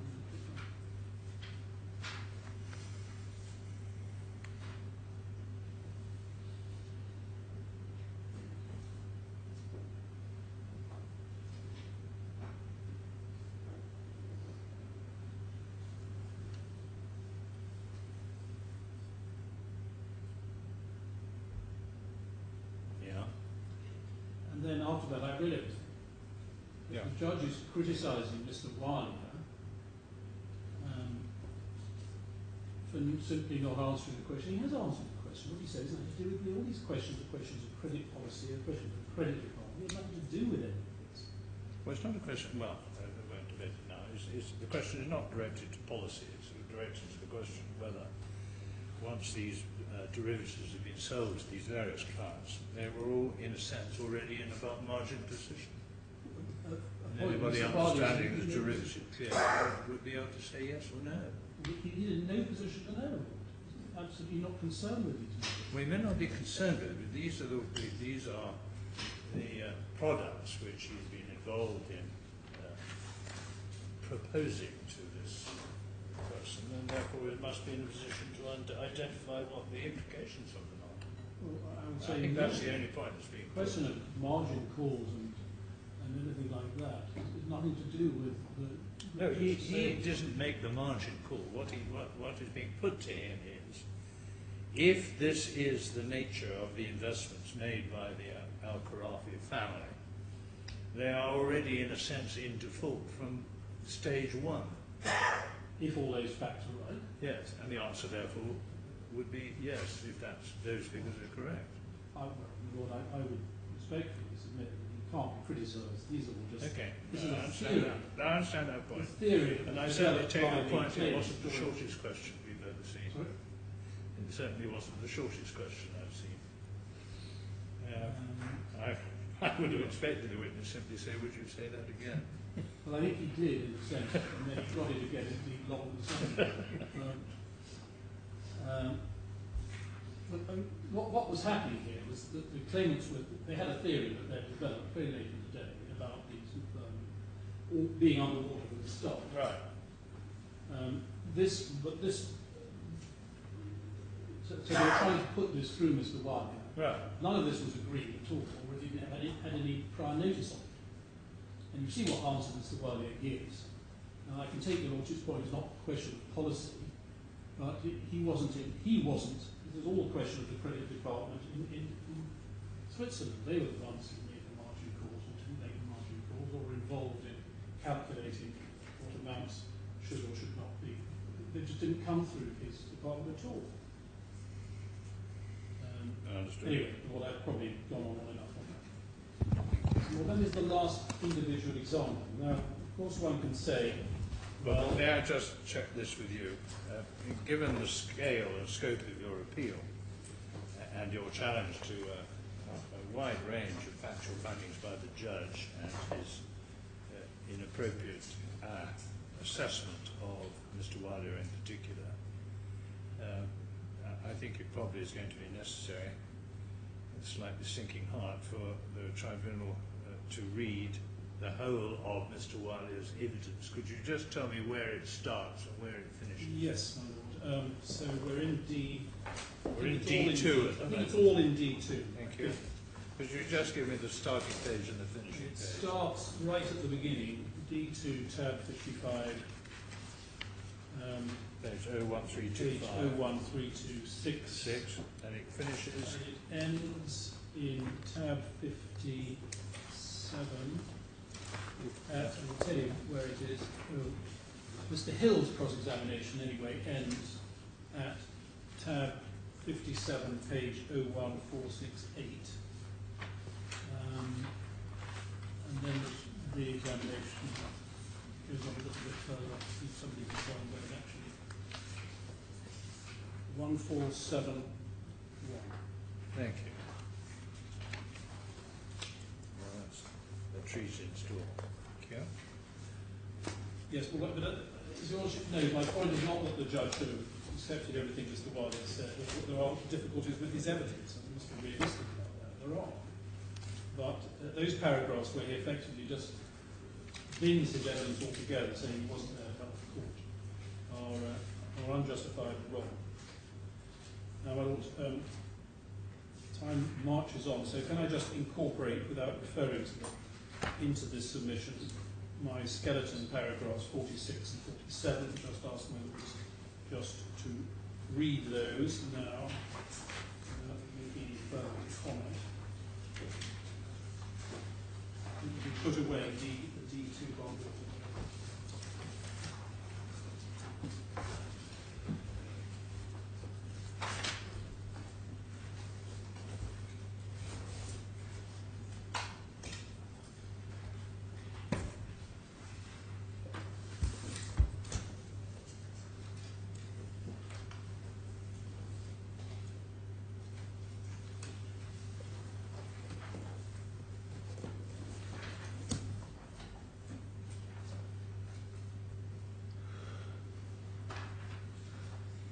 So that's. I've forgotten who Mr. Cherian is. Mr. Cherian was the man at ABK on Bank who was responsible for putting the Khorafis in touch with Bank Sarasin-Alpen in the first place. Okay. Now that's Mr. Wilder. The second and much shorter topic on approach to the evidence is the judge's approach to the absence of Mr. Sharad Nair.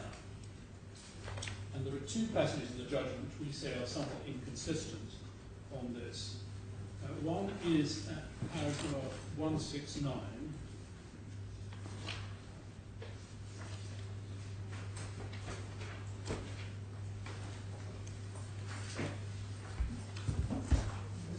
recall the passage that I cited from Mr. Walia, where Yeah. he gave as an explanation for Mr.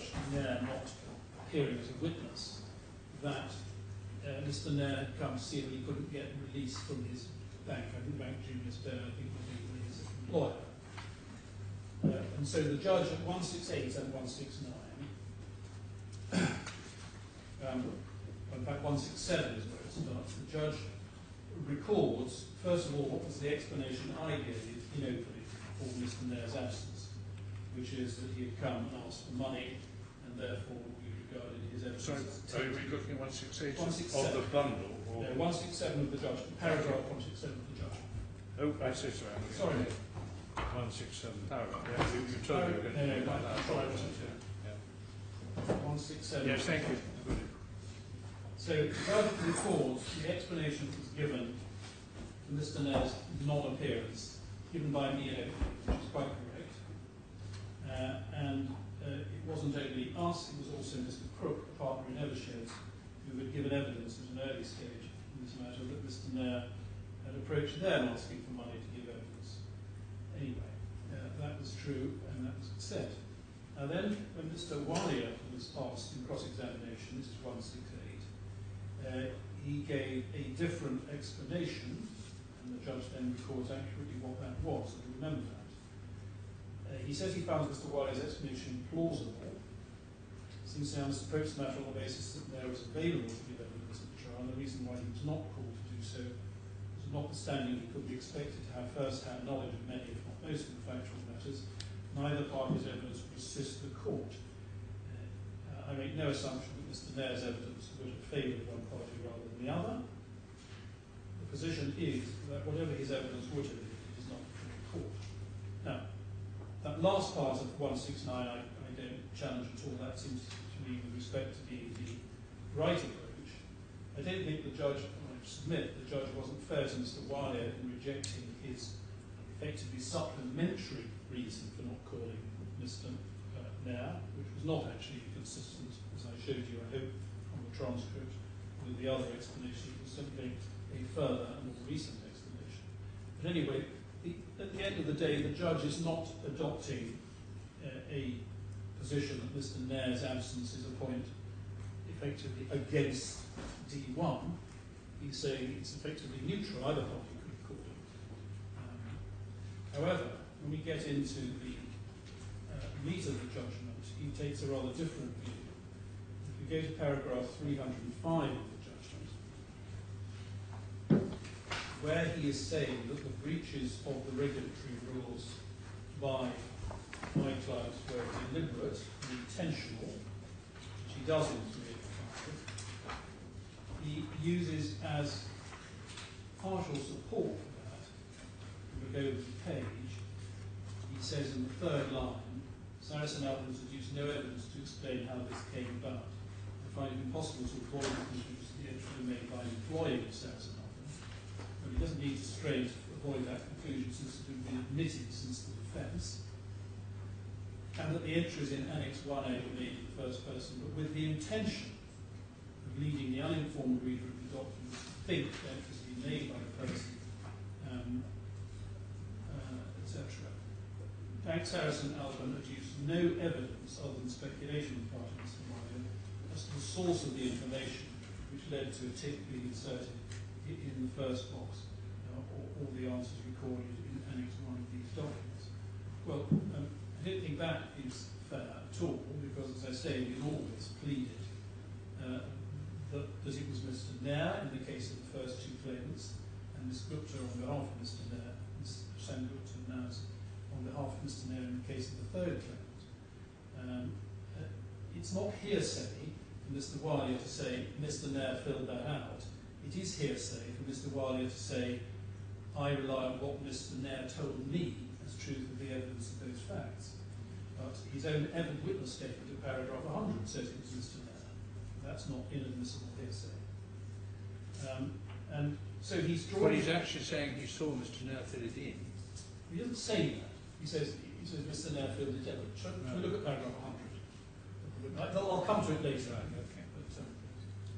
Okay. When the judge uses the word the source, is he referring to the person who filled in the form, or the original source of information that that person, the form filler, was relying on?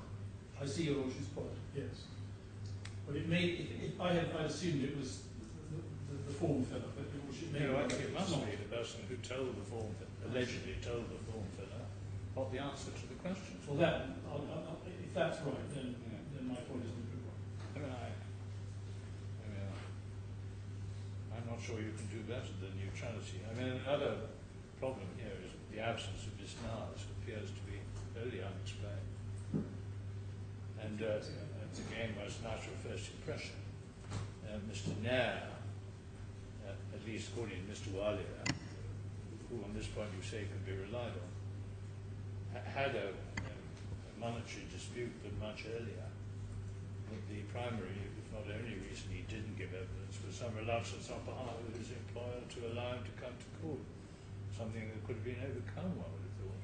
Well, that could have been, but not the other point on it. But he was a man who said his evidence to both parties. He was somebody who couldn't put forward Again, that an may answer. not be entirely, again, an entirely neutral point. But anyway, thank you for that. What the judge has done is he's discounted what Mr. Nair might have told him, and that seems perfectly fair. That's the best you could do. If that's all he's doing, then I don't have an objection. I had read it that he was going a bit further than that. But if that's, I mean, I take your Lordship's point. I can't do better than neutrality. That's certainly true. I'm not trying to say I do. My own friend is questioning what Mr. Wali's evidence was. I'd just better try and deal with that since the point's been raised. In bundle E1, he says he's got this. E1. Sorry, E2. I'm terribly sorry, E6. E2. Oh, D2. E2.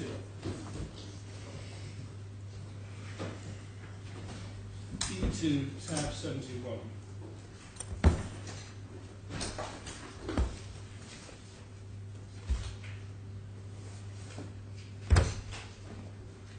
Yeah. Good heavens. Paragraphs 99 and 100. It's 03648 and 03649. Yes. What he actually said was 99, I understand the AGBC's return signed by each of Mr. Khorafi and Mrs. Hamad. However, page 6 and pages 8 and 9 10 not been completed. Though I do not know the precise date, I believe that Mr. Nair ticked the box on page 6, which indicated that Mr. Khorafi and Mrs. Alman were clients because they were individuals who met the criteria set out, etc. And then he talks about Act 1A, which is the more detailed material about financial history, etc.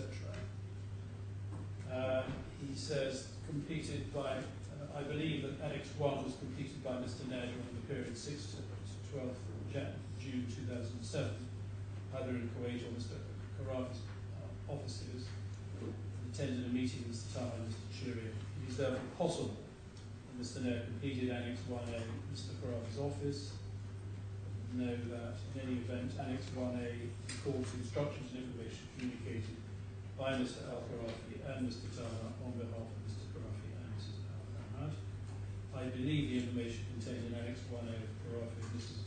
Hamad's AGBC is true and correct and is consistent with what Mr. Taha and Mr. Khorafi told us during the meetings, us including himself, because as he says he was at some of those meetings before. Anyway, I just wanted to show you what he said. But my Lord, if the position is one can do no better than neutrality, then I wouldn't say any more about this. Just to complete that last point, my Lord, I do apologise again. That's actually, that passage is dealt with in the judgment, paragraphs 188 and 189, as part of the speculation. Now, I turn now to the third aspect of the approach of the judge, much more substantial than the last point, the claimant's own witnesses. Here, can I take up the skeleton at 39, paragraph 39.1 to 3, first of all, which I will then elaborate on. 3913, we say that perhaps the greatest problem with the judge's assessment of the evidence was his attitude to the claimant's evidence. What he did was he listened to what they said, paragraph 38 of the skeleton. He found they didn't make any additions. He didn't think that they had anything needed corrected from cross-examination. Found that inherently credible and accepted it. And what we say was missing from that is some very important steps which he didn't undertake. Any testing by the judge of the claimant's witnesses' evidence against the contemporaneous documents, any appreciation by the judge that just because a witness appears to be seeking to tell the truth, that does not make their evidence reliable, especially given the passage of time. And thirdly, that any testing by the judge of the evidence against the inherent probabilities was missing. So the 2, 4, 5 and 6 are rather different. We leave those out for the moment. We say the judge should have, but did not, having entirely binned Mr. Walia's evidence, test the evidence of the claimants against the documents, contemporaneous documents, and or the inherent probabilities, which is the overlapping point. And if I could just ask you to look at paragraph 40 of our skeleton. I don't think I need to take you to this in the bundle. Bundle reference you should have there, and it's changed recently, is D3601677. Is that the reference in which it's got in paragraph 40 of the skeleton? It should be that. Just check that that's right. But this is something that the judge said in his hearing on quantum on the 27th of October. First of the hearings on quantum. He said this, which was very revealing as to his approach to the evidence. He says the problem for the defendants was that unless they'd persuaded the courts the claimants were all lying, they had no evidence to contradict what the claimants were saying because they did not call Mr. Nair. That's, we say, a wrong approach to the evidence. Of course, if we had been able to persuade the court the claimants were lying, that would be one thing. But even if we can't persuade the court the claimants are lying, that does not mean that the court is bound, because Mr. Nair is not called, to accept the evidence of the claimants if it is contrary to the contemporaneous documents and the inherent probabilities. Now, can I show you in the main judgment? That's just in a sense a snippet from what he said after the event. Although revealing, it's not part of the judgment I'm attacking. Could I ask you to look, your lordships, to look at the main judgment, one or two passages where we say this wrong approach is revealed. First of all, 162, page 49 of the judgment. The heading above 161 is findings on disputed fact. Findings of fact on disputed issues. And he says, Mr. Khorafi, he's the principal witness, his evidence was given to the interpreter, and his quite properly subject to search and cross-examination. It's fair to say that his recollection events occurred 5 or 6 years earlier was in some respects incomplete or unreliable as to detail, but I'm satisfied he was an honest witness who was doing his best to assist the court. His recollection of what was said at the important face-to-face meeting was corroborated by the evidence of one or more Mr. Moore, Mr. Shatter, Mr. Tar. And I'm satisfied that we can accept that evidence. I'm not going to comment on that, but from the 4 paragraphs over show you as a whole. Similar comments about the other witnesses in 163, 164, and 165, but I won't dwell on those now. I'll go to 199.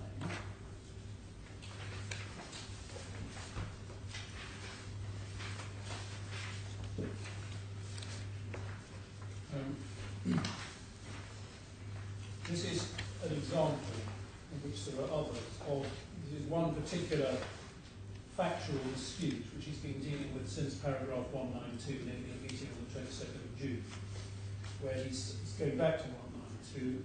He sets out the evidence of various witnesses fully, including Mr. Walia's, and he refers to cross-examination of all the witnesses, and he says at the end of it, 199, I accept the evidence of Mr. Khorafi and Mr. Noor, what was said at the meeting, where Mr. Walia's evidence is inconsistent with that of Mr. Khorafi and Mr. Noor. I do not accept Mr. Walia's evidence. So the process is look at the claimant's evidence, look at Mr. Walia, reject Mr. Walia, therefore find in favour of the claimant. We say that's oversimplifies the task that the judge had. Mr. Brindle, I haven't read the transcripts of the cross-examination of the claimant's witnesses, but can I take it that the contemporaneous documents that you say the judge should have had in mind when assessing the claimant's witnesses were put to them in the course of your cross-examination? Yes, I'm sure that's the case. I'm going to show you, Lordship, what those are in a scheduled form, to try and save a bit of time, what the documents are, I think.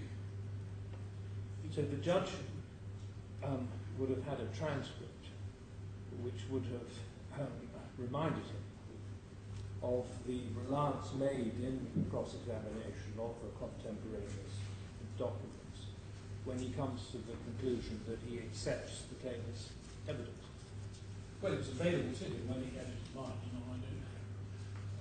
All I'm saying is that this particular paragraph, I would say, indicates that he's looked at it simply as a question of one version of all of the all evidence against another. That's how it appears that he's done it.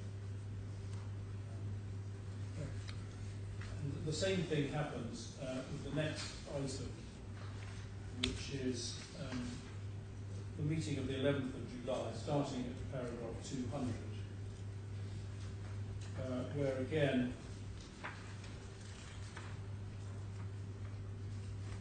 he sets out the evidence of Mr. Khorafi, Mr. Noor, Mr. Taha, Mr. Walia, and cross-examination, and says at 206, I accept the evidence of Mr. Khorafi, Mr. Noor, Mr. Taha, both as to where the meeting was held and as to the extent of the meeting, and very much similar to the last paragraph where Walia's inconsistent. I don't accept his evidence, so I make the same points I made earlier. Then 207 to 212 is worth taking a little bit more slowly because we say the judge clearly went wrong here. Telephone call on the 15th of August 2007. As I've said earlier in this judgment, there was already a collateral shortfall. This is Hamad's account by mid-August 2007. On 14th August 2007, Mr. Nair sent an internal email to Mr. Zoidian at Bank Sarasin in these terms. I set up a conference call, etc.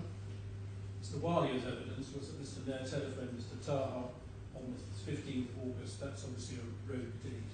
Should be 2007. It's just a typo. He said this as far as material.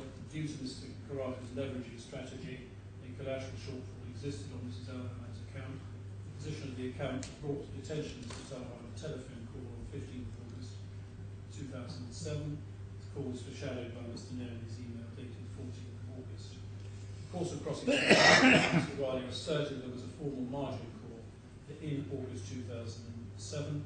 He said this. We sent the client, we called the client and said your account is short by 10 million, you need to send in the money. There was a telephone call. I don't exactly recall when it was, but there was a telephone call where both Mr. Nair would inform Mr. Taha and myself called Mr. Khorafi. Neither Taha nor Khorafi accepted there was a conference call on the 15th of August. Taha said this, I understand that the documents suggest I had such a call, I was not involved in it. Evidence was not challenged in cross-examination. And I'll come back to that because that's plainly not right. Then he cites Mr. Walia's evidence.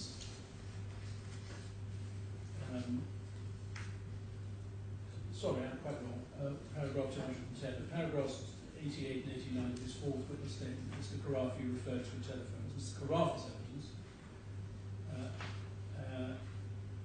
And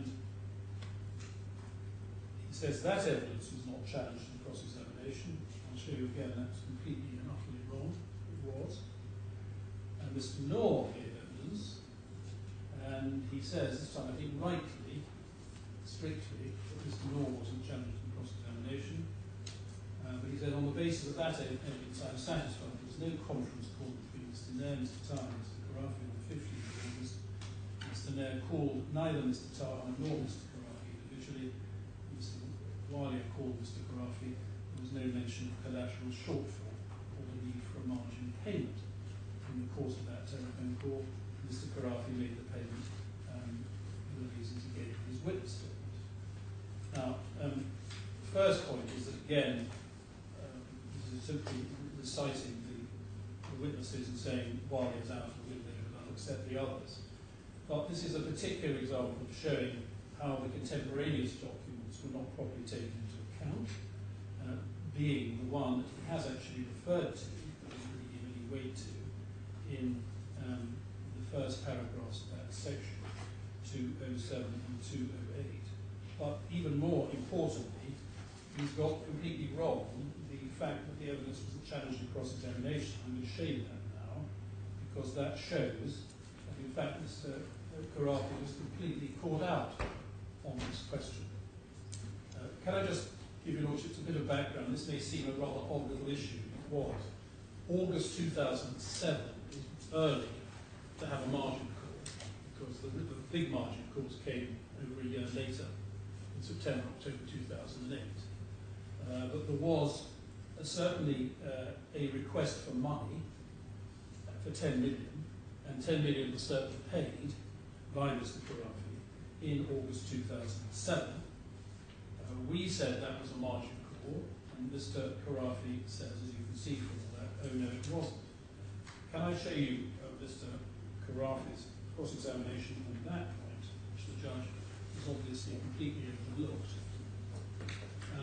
In bundle D1, tab 52, page 82, following. Into page 82. The bundle page is 01240.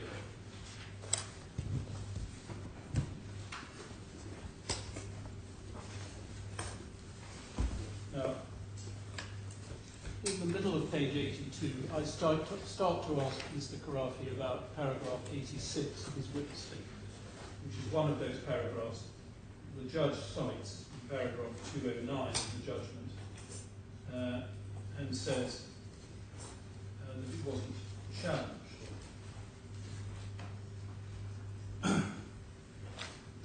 And picking it up in the transcript,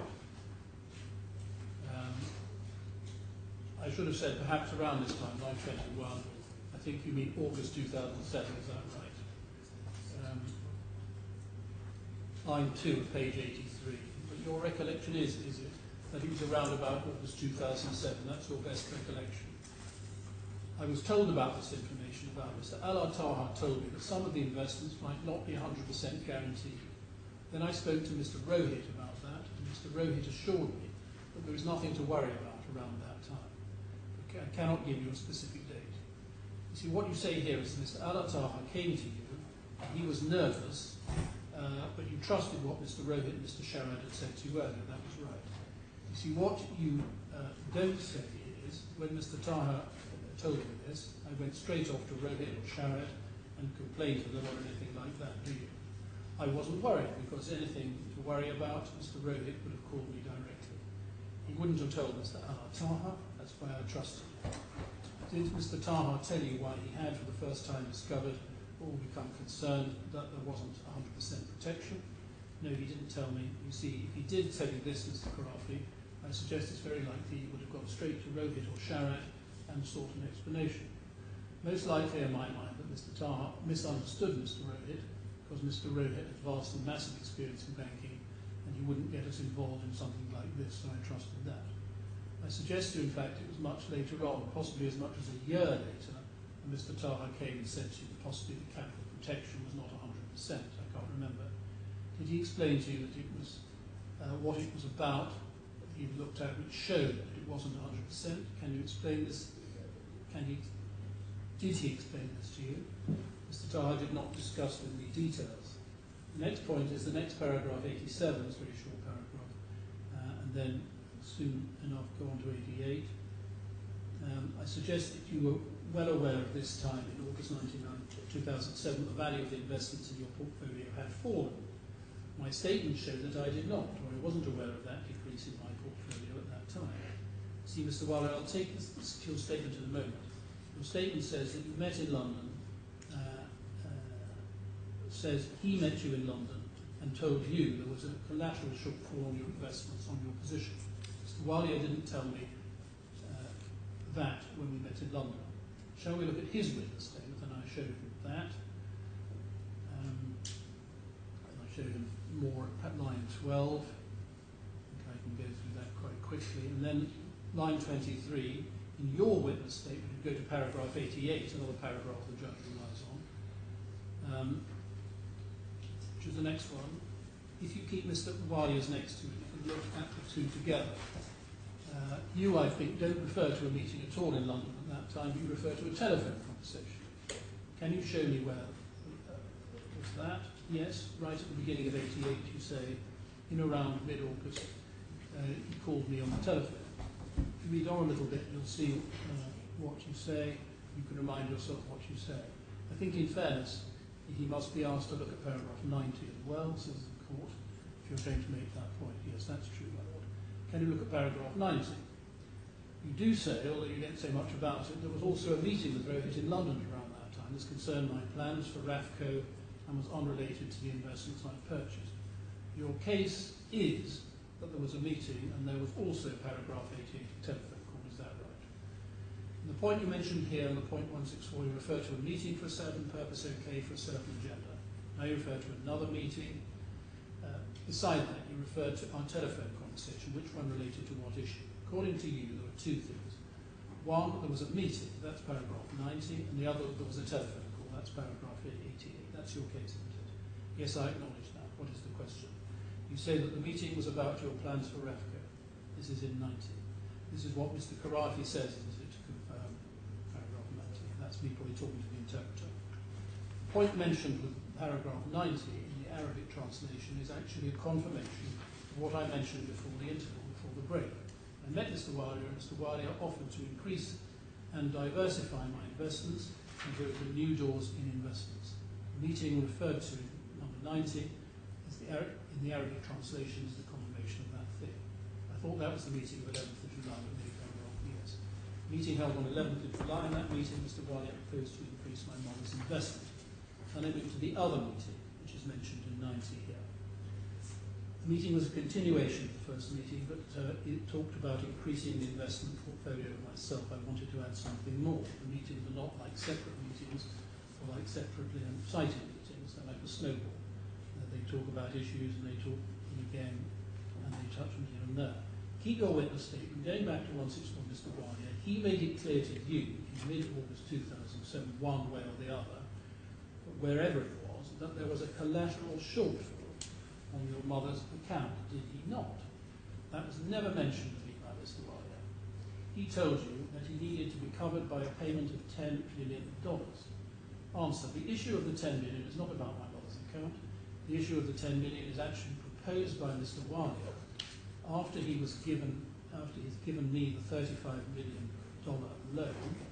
Then Mr. Walia suggested that in order to look good in front of the board of directors of the bank, I gave them back $10 million just to show the bank, as suggested by Mr. Walia, that I have a value as an investor and there are amounts of funds coming from my account.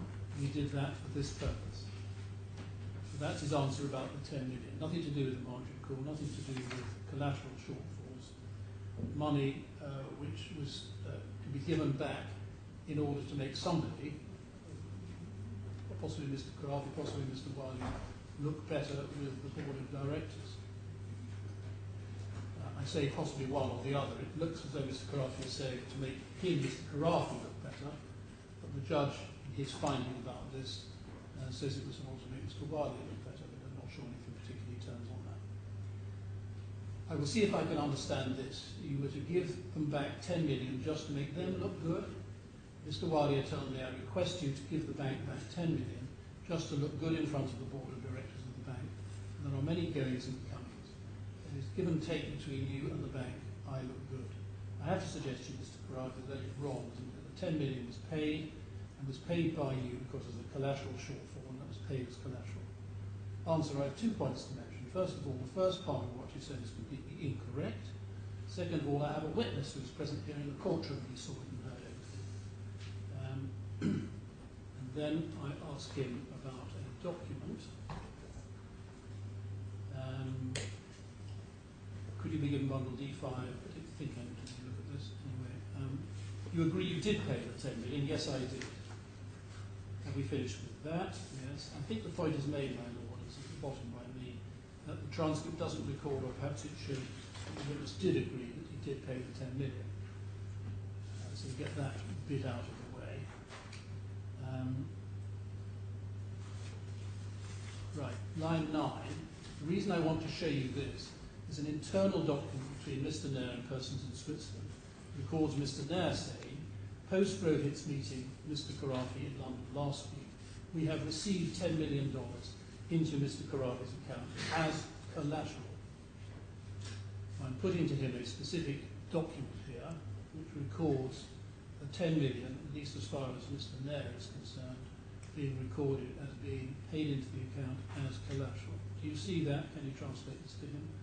After reading the email, I do admit that I have transferred 10 million, but what they do with it, I don't know. I wanted just to raise that point. So I'm going to leave this topic with this question. You knew perfectly well, didn't you, that this was collateral? No. A little bit later on, this in September 2007, he bought another investment from them. There's another, we say, margin call for a smaller amount, 1.5 million. So if you go over to page 92,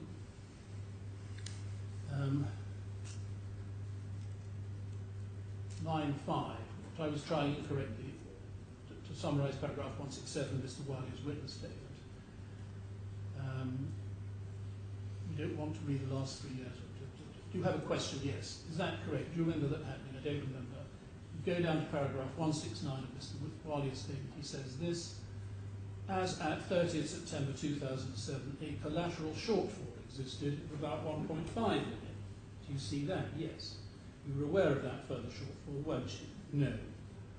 You, I suggest, made sure it was covered and covered it. So we had the 10 million, we had the 1.5 million.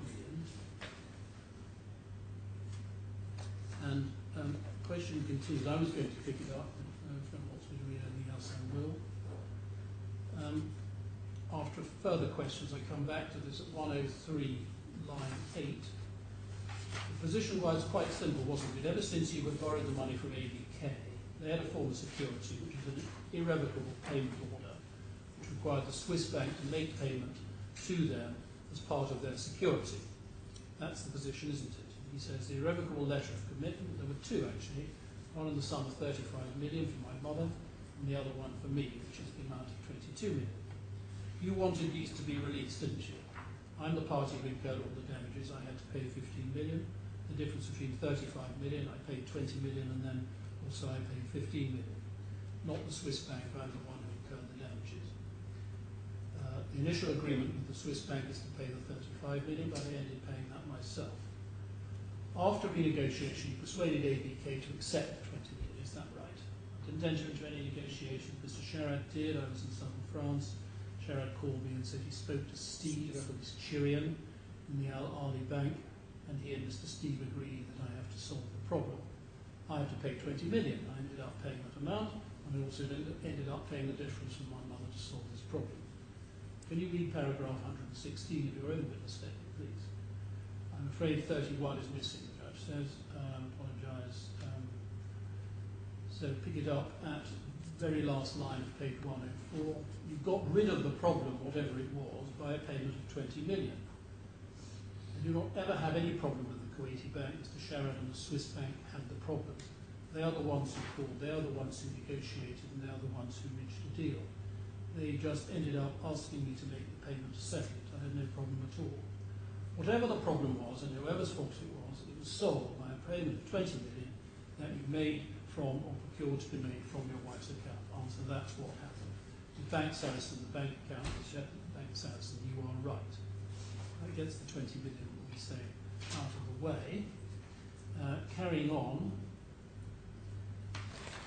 over the page.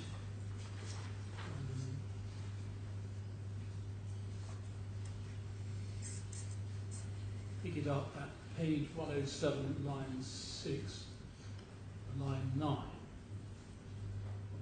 Actually, I might pass over that because purely Mr. Taha still in this bundle. Would it be fair to say you were not having very much contact with Mr. Taha? Which period? Can you give dates? Yes. I'm thinking of sort of June, July 2008. Can't remember. You can't remember, fair enough. Go to another document, bundle 8. This is an email of 6th of July 2008, again from Mr. Nair to Mr. Taha, copies to Mr. Wiley and to yourself this time, Mr. Noor.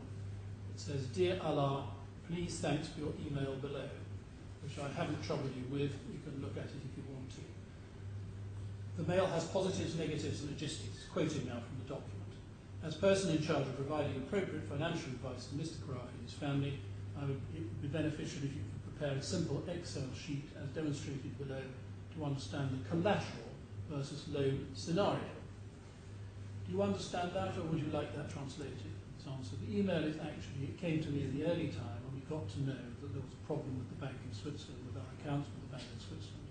This time was one of the early times in which we came to know that we had a problem there in Switzerland with our accounts. So he's saying the first problems that they knew about were July 2008, and there hadn't been any problems or collateral shortfalls in the previous year. Because the bank there did not make payment by the instalments because interest had to be paid according to our agreement with the Swiss bank, they stopped paying this interest, and that's why we started to have problems. Question, Mr. Khorafi, you certainly knew by this date at the latest that there was a shortfall, collateral shortfall of at least $3 million on the 3 accounts, did you not? At this point in time, when I came to know that there was a problem in our accounts in Switzerland, I outsourced because I did not understand what was the problem and I'm not well versed into banking transactions. So I outsourced an independent person who has perfect knowledge about banking and investments, and I asked him to meet Mr. Moore and Mr. Sherrod in London. They met together in order to prepare a report. In that report, they would explain to me what was the problem so I could understand it, and then I will deal with it. Mr. Khorafi, why did you not take steps to meet this $3 million shortfall? And he says, the habit of Mr. Rohit and Mr. Sherrod, when we had had 2 similar cases before, in the case of the $10 million, I got a call from Mr. Rohit. He called me himself. He explained to me that we had a problem and we need you to solve it, and I paid $10 million. A totally and utterly different answer than the answer he had given about the $10 million in the passage that I read from 86 to 90, and he said, particularly 88, oh, well, this was Mr. Walia saying that 10 million was needed to make somebody look good at the bank, and it was nothing to do with collateral shortfalls. He's absolutely fallen right into the trap. He is now saying, being asked about matters in 2008, well, we'd had 3 previous occasions, wasn't there? 2 previous occasions. And this gives the game away completely by accepting that this was, in fact, a collateral shortfall, and that's why he was asked to pay the 10 million. And then the other case, Mr. Sherrod called me and called Steve Chirian and told him there was a problem, and I solved it. And that, he didn't identify it, but we had been through the 1.5 million as at 30th September questioning at page 92, and that's what he seems to be, I must admit, referring to there. The third time, which is the one he's now talking about, July 2008, I expected if there was a problem, they were going to do the same. They were going to call me and tell me to fix it directly, but they did not do that, and I had to send something to know what is the problem, to diagnose the problem and convey that to you. So you can now agree that the 10 million was indeed a collateral shortfall, and now he suddenly realises he's got himself into hot water. Yes, when I mentioned the 10 million, I did not say it was collateral. Mr. Rohit called me and said to me, I needed you to improve your image in front of the bank. So he's gone back to that again by having exchanges or transactions going and coming. He did not say to me this is collateral. Okay? No, Mr. Khorafi. You just told me that on the 2 previous occasions you had a direct call and you paid first the 10 million and then the second one. I'm seeking to compare those two with you. They were all 3, as you well knew, cases of collateral shortfalls, weren't they? All 3 of them.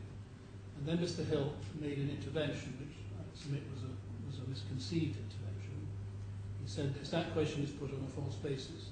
On any view, the second, the 20 million, wasn't a collateral shortfall. To which I said, I'm not talking about the 20 million, which I've got out of the way long before. I'm talking about the 1.5 million on page 92. And so I invite the court to ignore that intervention, which it looked like it was. And then, finally, perhaps for the moment, page 111, line 4, I understand that answer, but you knew I suggested that unless you remedied the situation, you inevitably would get a margin call. No, I'm not suggesting that in July 2008 there was a margin call. Now, well, I'm citing that because when we go back to the judgment, the judge said there was no cross-examination about any of this. I can hardly imagine how wrong that is. And that undermines, of course, the whole of this passage. And when the judge comes at 212 from his conclusions, he has pretty well ignored the contemporaneous evidence, although he has cited it at the note saying 207. But to come to those conclusions, yes, sorry, 207 of the judgment says on the 14th of August, Mr. Mayor sent an internal email to Mr. Zoykin. But as I understand it, it's common ground. Yes, I've misheard what there was a conference. There was no conference call. As I understand it, the evidence of Mr. Khorafi was that there was a meeting in London which didn't deal with questions of a call. There was a telephone conversation while he was in his car. Yeah. But Mr. Alia is saying that this topic was raised at a meeting. Yes, well, I think I would say that whether it's pretty awkward. I have to say I find it quite difficult to follow this without looking at the documents that they are referring to, but I will do my best when I read it. I don't know whether there's a document which identifies, maybe the pagination is all the same, so that if I see a reference to a document in the transcript, I'm able to find it, am I, in these bundles? Not necessarily. Well, this is a serious problem.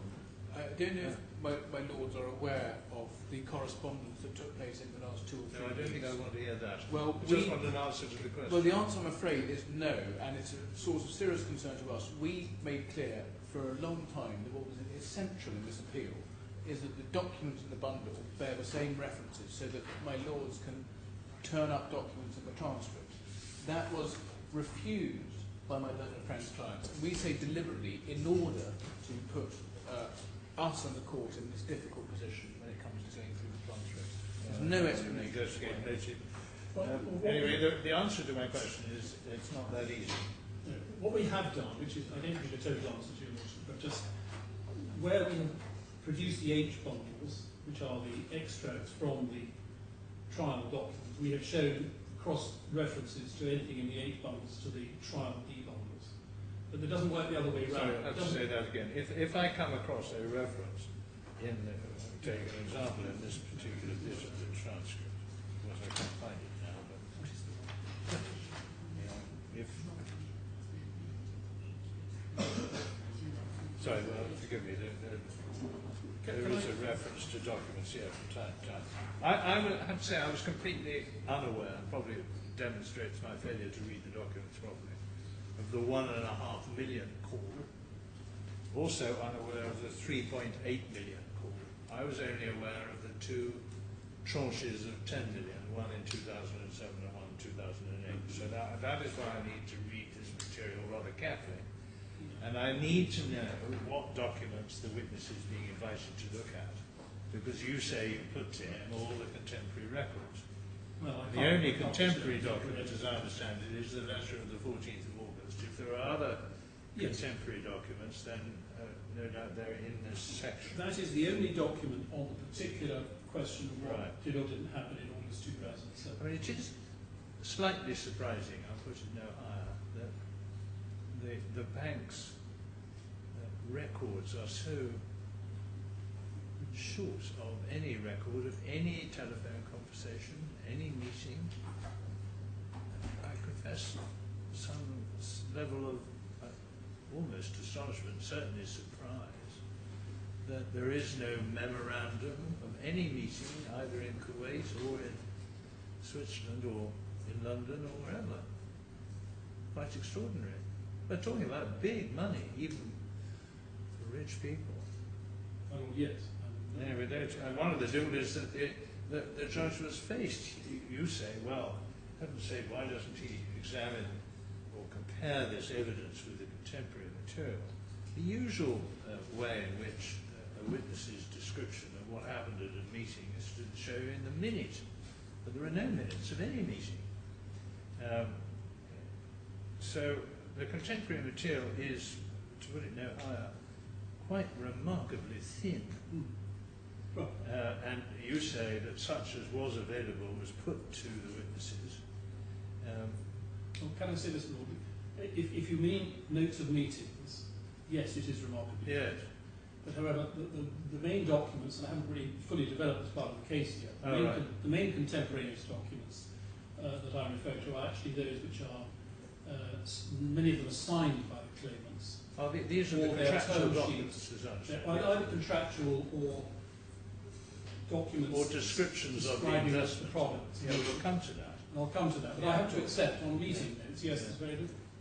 I mean, if the judge is correct in identifying the claimants as inexperienced investors in derivatives, it's perhaps not surprising they don't understand some of these documents. But the important thing is to identify what was said, and the judge has made some quite extensive findings on that. For one instance, which another contemporary document, I assume, that in Mr. Khorafi's statement on this topic of the August telephone call, he refers to some document identifying a desire to speak to his mother. Where's that? Or does it not exist? Anyway, give that, chew that over lunch if you would. Could I give Your Lordship it's not a satisfactory answer to your question, but when one looks at the index to any of these bundles, if you look at the... Well, let me just take H1. Just take the index to H1. I've got that. It'll be the same in any of the bundles. What we have done, it's only one way around, not the other way around, is where there's a document which is in the H bundles, which is our digest of what we believe to be the relevant contemporaneous documents. It does tell you where that was in the trial bundles in the middle paragraph, the D column. Yeah, you've lost me. I've got H1. I've got the index open. Does Your Lordship go to page 11 of the index? It should be. Right, for the sake of example. Right, so I've got. That should say H1. The divider number, the name of the document. Oh, I see. Trial bundle reference. Now it's only one way round, if you like. Yes.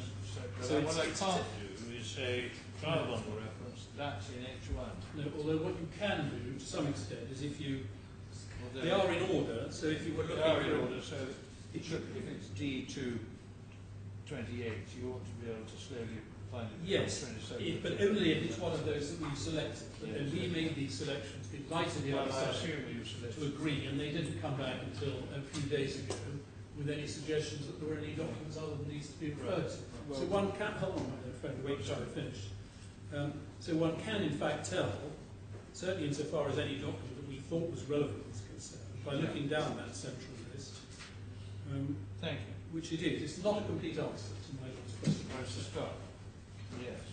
Well, could I make a suggestion on this, which is that the my learned friend's solicitors produced the reciprocal schedule as well, so that then my lord will have a piece of paper where one can see the D reference from a trial and go straight to the appeal bundle. And that also they can update and make sure they cover the additional documents that we suggested should be in the bundle. And then my lord will have everything that both sides will refer to on this appeal. We're talking about bundle H, are we, and nothing else? It's only bundle H where it matters. It's the contemporaneous document. Well, I don't know what I has. Yeah, that's a good point. I'm not sure. From my point of view, what matters is bundle H, and which of the D bundle repackaged. And what one needs is a schedule going both ways, and it needs to cover all the documents, not only in H1, 2 and 3, but also H4, which was the additional documents we identified, which was the defendant suggested needed to go into a separate bundle. Okay, well, I don't know how difficult that is to do. I suspect enough money has been spent on this case without asking for more. But if you think that I or my colleagues are likely to find ourselves in some difficulty when looking at the transcript, for instance, in finding a document which the witnesses have been asked to talk about, I would welcome some help on it. Certainly, well, can I give some thought to my learned friend's suggestion, Okay. which we'll certainly take seriously. Thank you. But my lord, it may be that it isn't a significant improvement on what I suggested, that actually, if you're looking for the D, yes, I see that. you could do it slightly back to front way, but I'll think about it. Anyway, better news is that we have found the document your lordship particularly was referring to in connection with the, or at least a document, which is in the H bundles in H2 at tab 167. I'm not sure that's the one. It's certainly the one that I was referring to.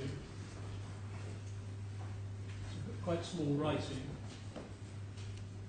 from there to Zoikin, where he says, you ought to have that now. Yes, I had a skeleton argument served up to me recently written by you. This is getting on the small side.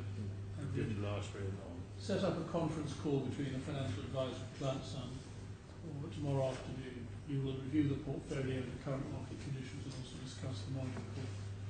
Mrs. Amrah continues to be on vacation in south of France. I would like to request the following.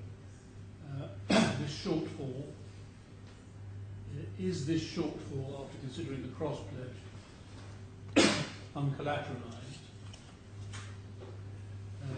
We had, during the internal discussion, informed the client about, etc.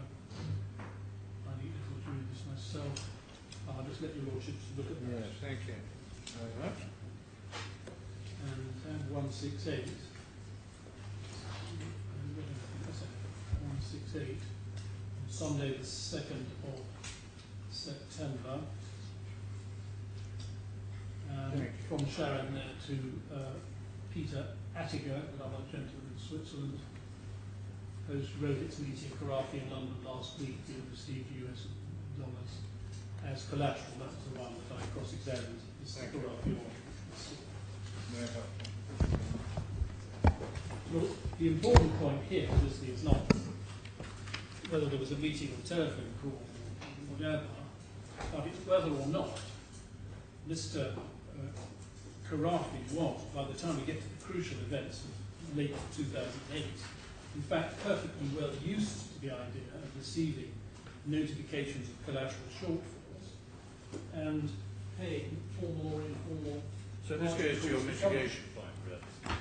It certainly goes to that. But at this stage, my concentration is on the judge's fact-finding process.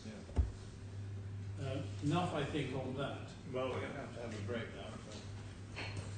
Oh gosh, sorry, Lord, I haven't registered. Is there an H4? No. There is an H4. Can I explain H4? H4 are the additional documents from the trial bundles which the claimant respondents want the court to have, which weren't in our selection. And their suggestions came through very late. So it was too late to incorporate them in 1 to 3. So they're a separate bundle. which you should have by now, I think. Well, I've been spared that so far, but no doubt you But that's what H4 is. Yes. All right. We don't have it yet.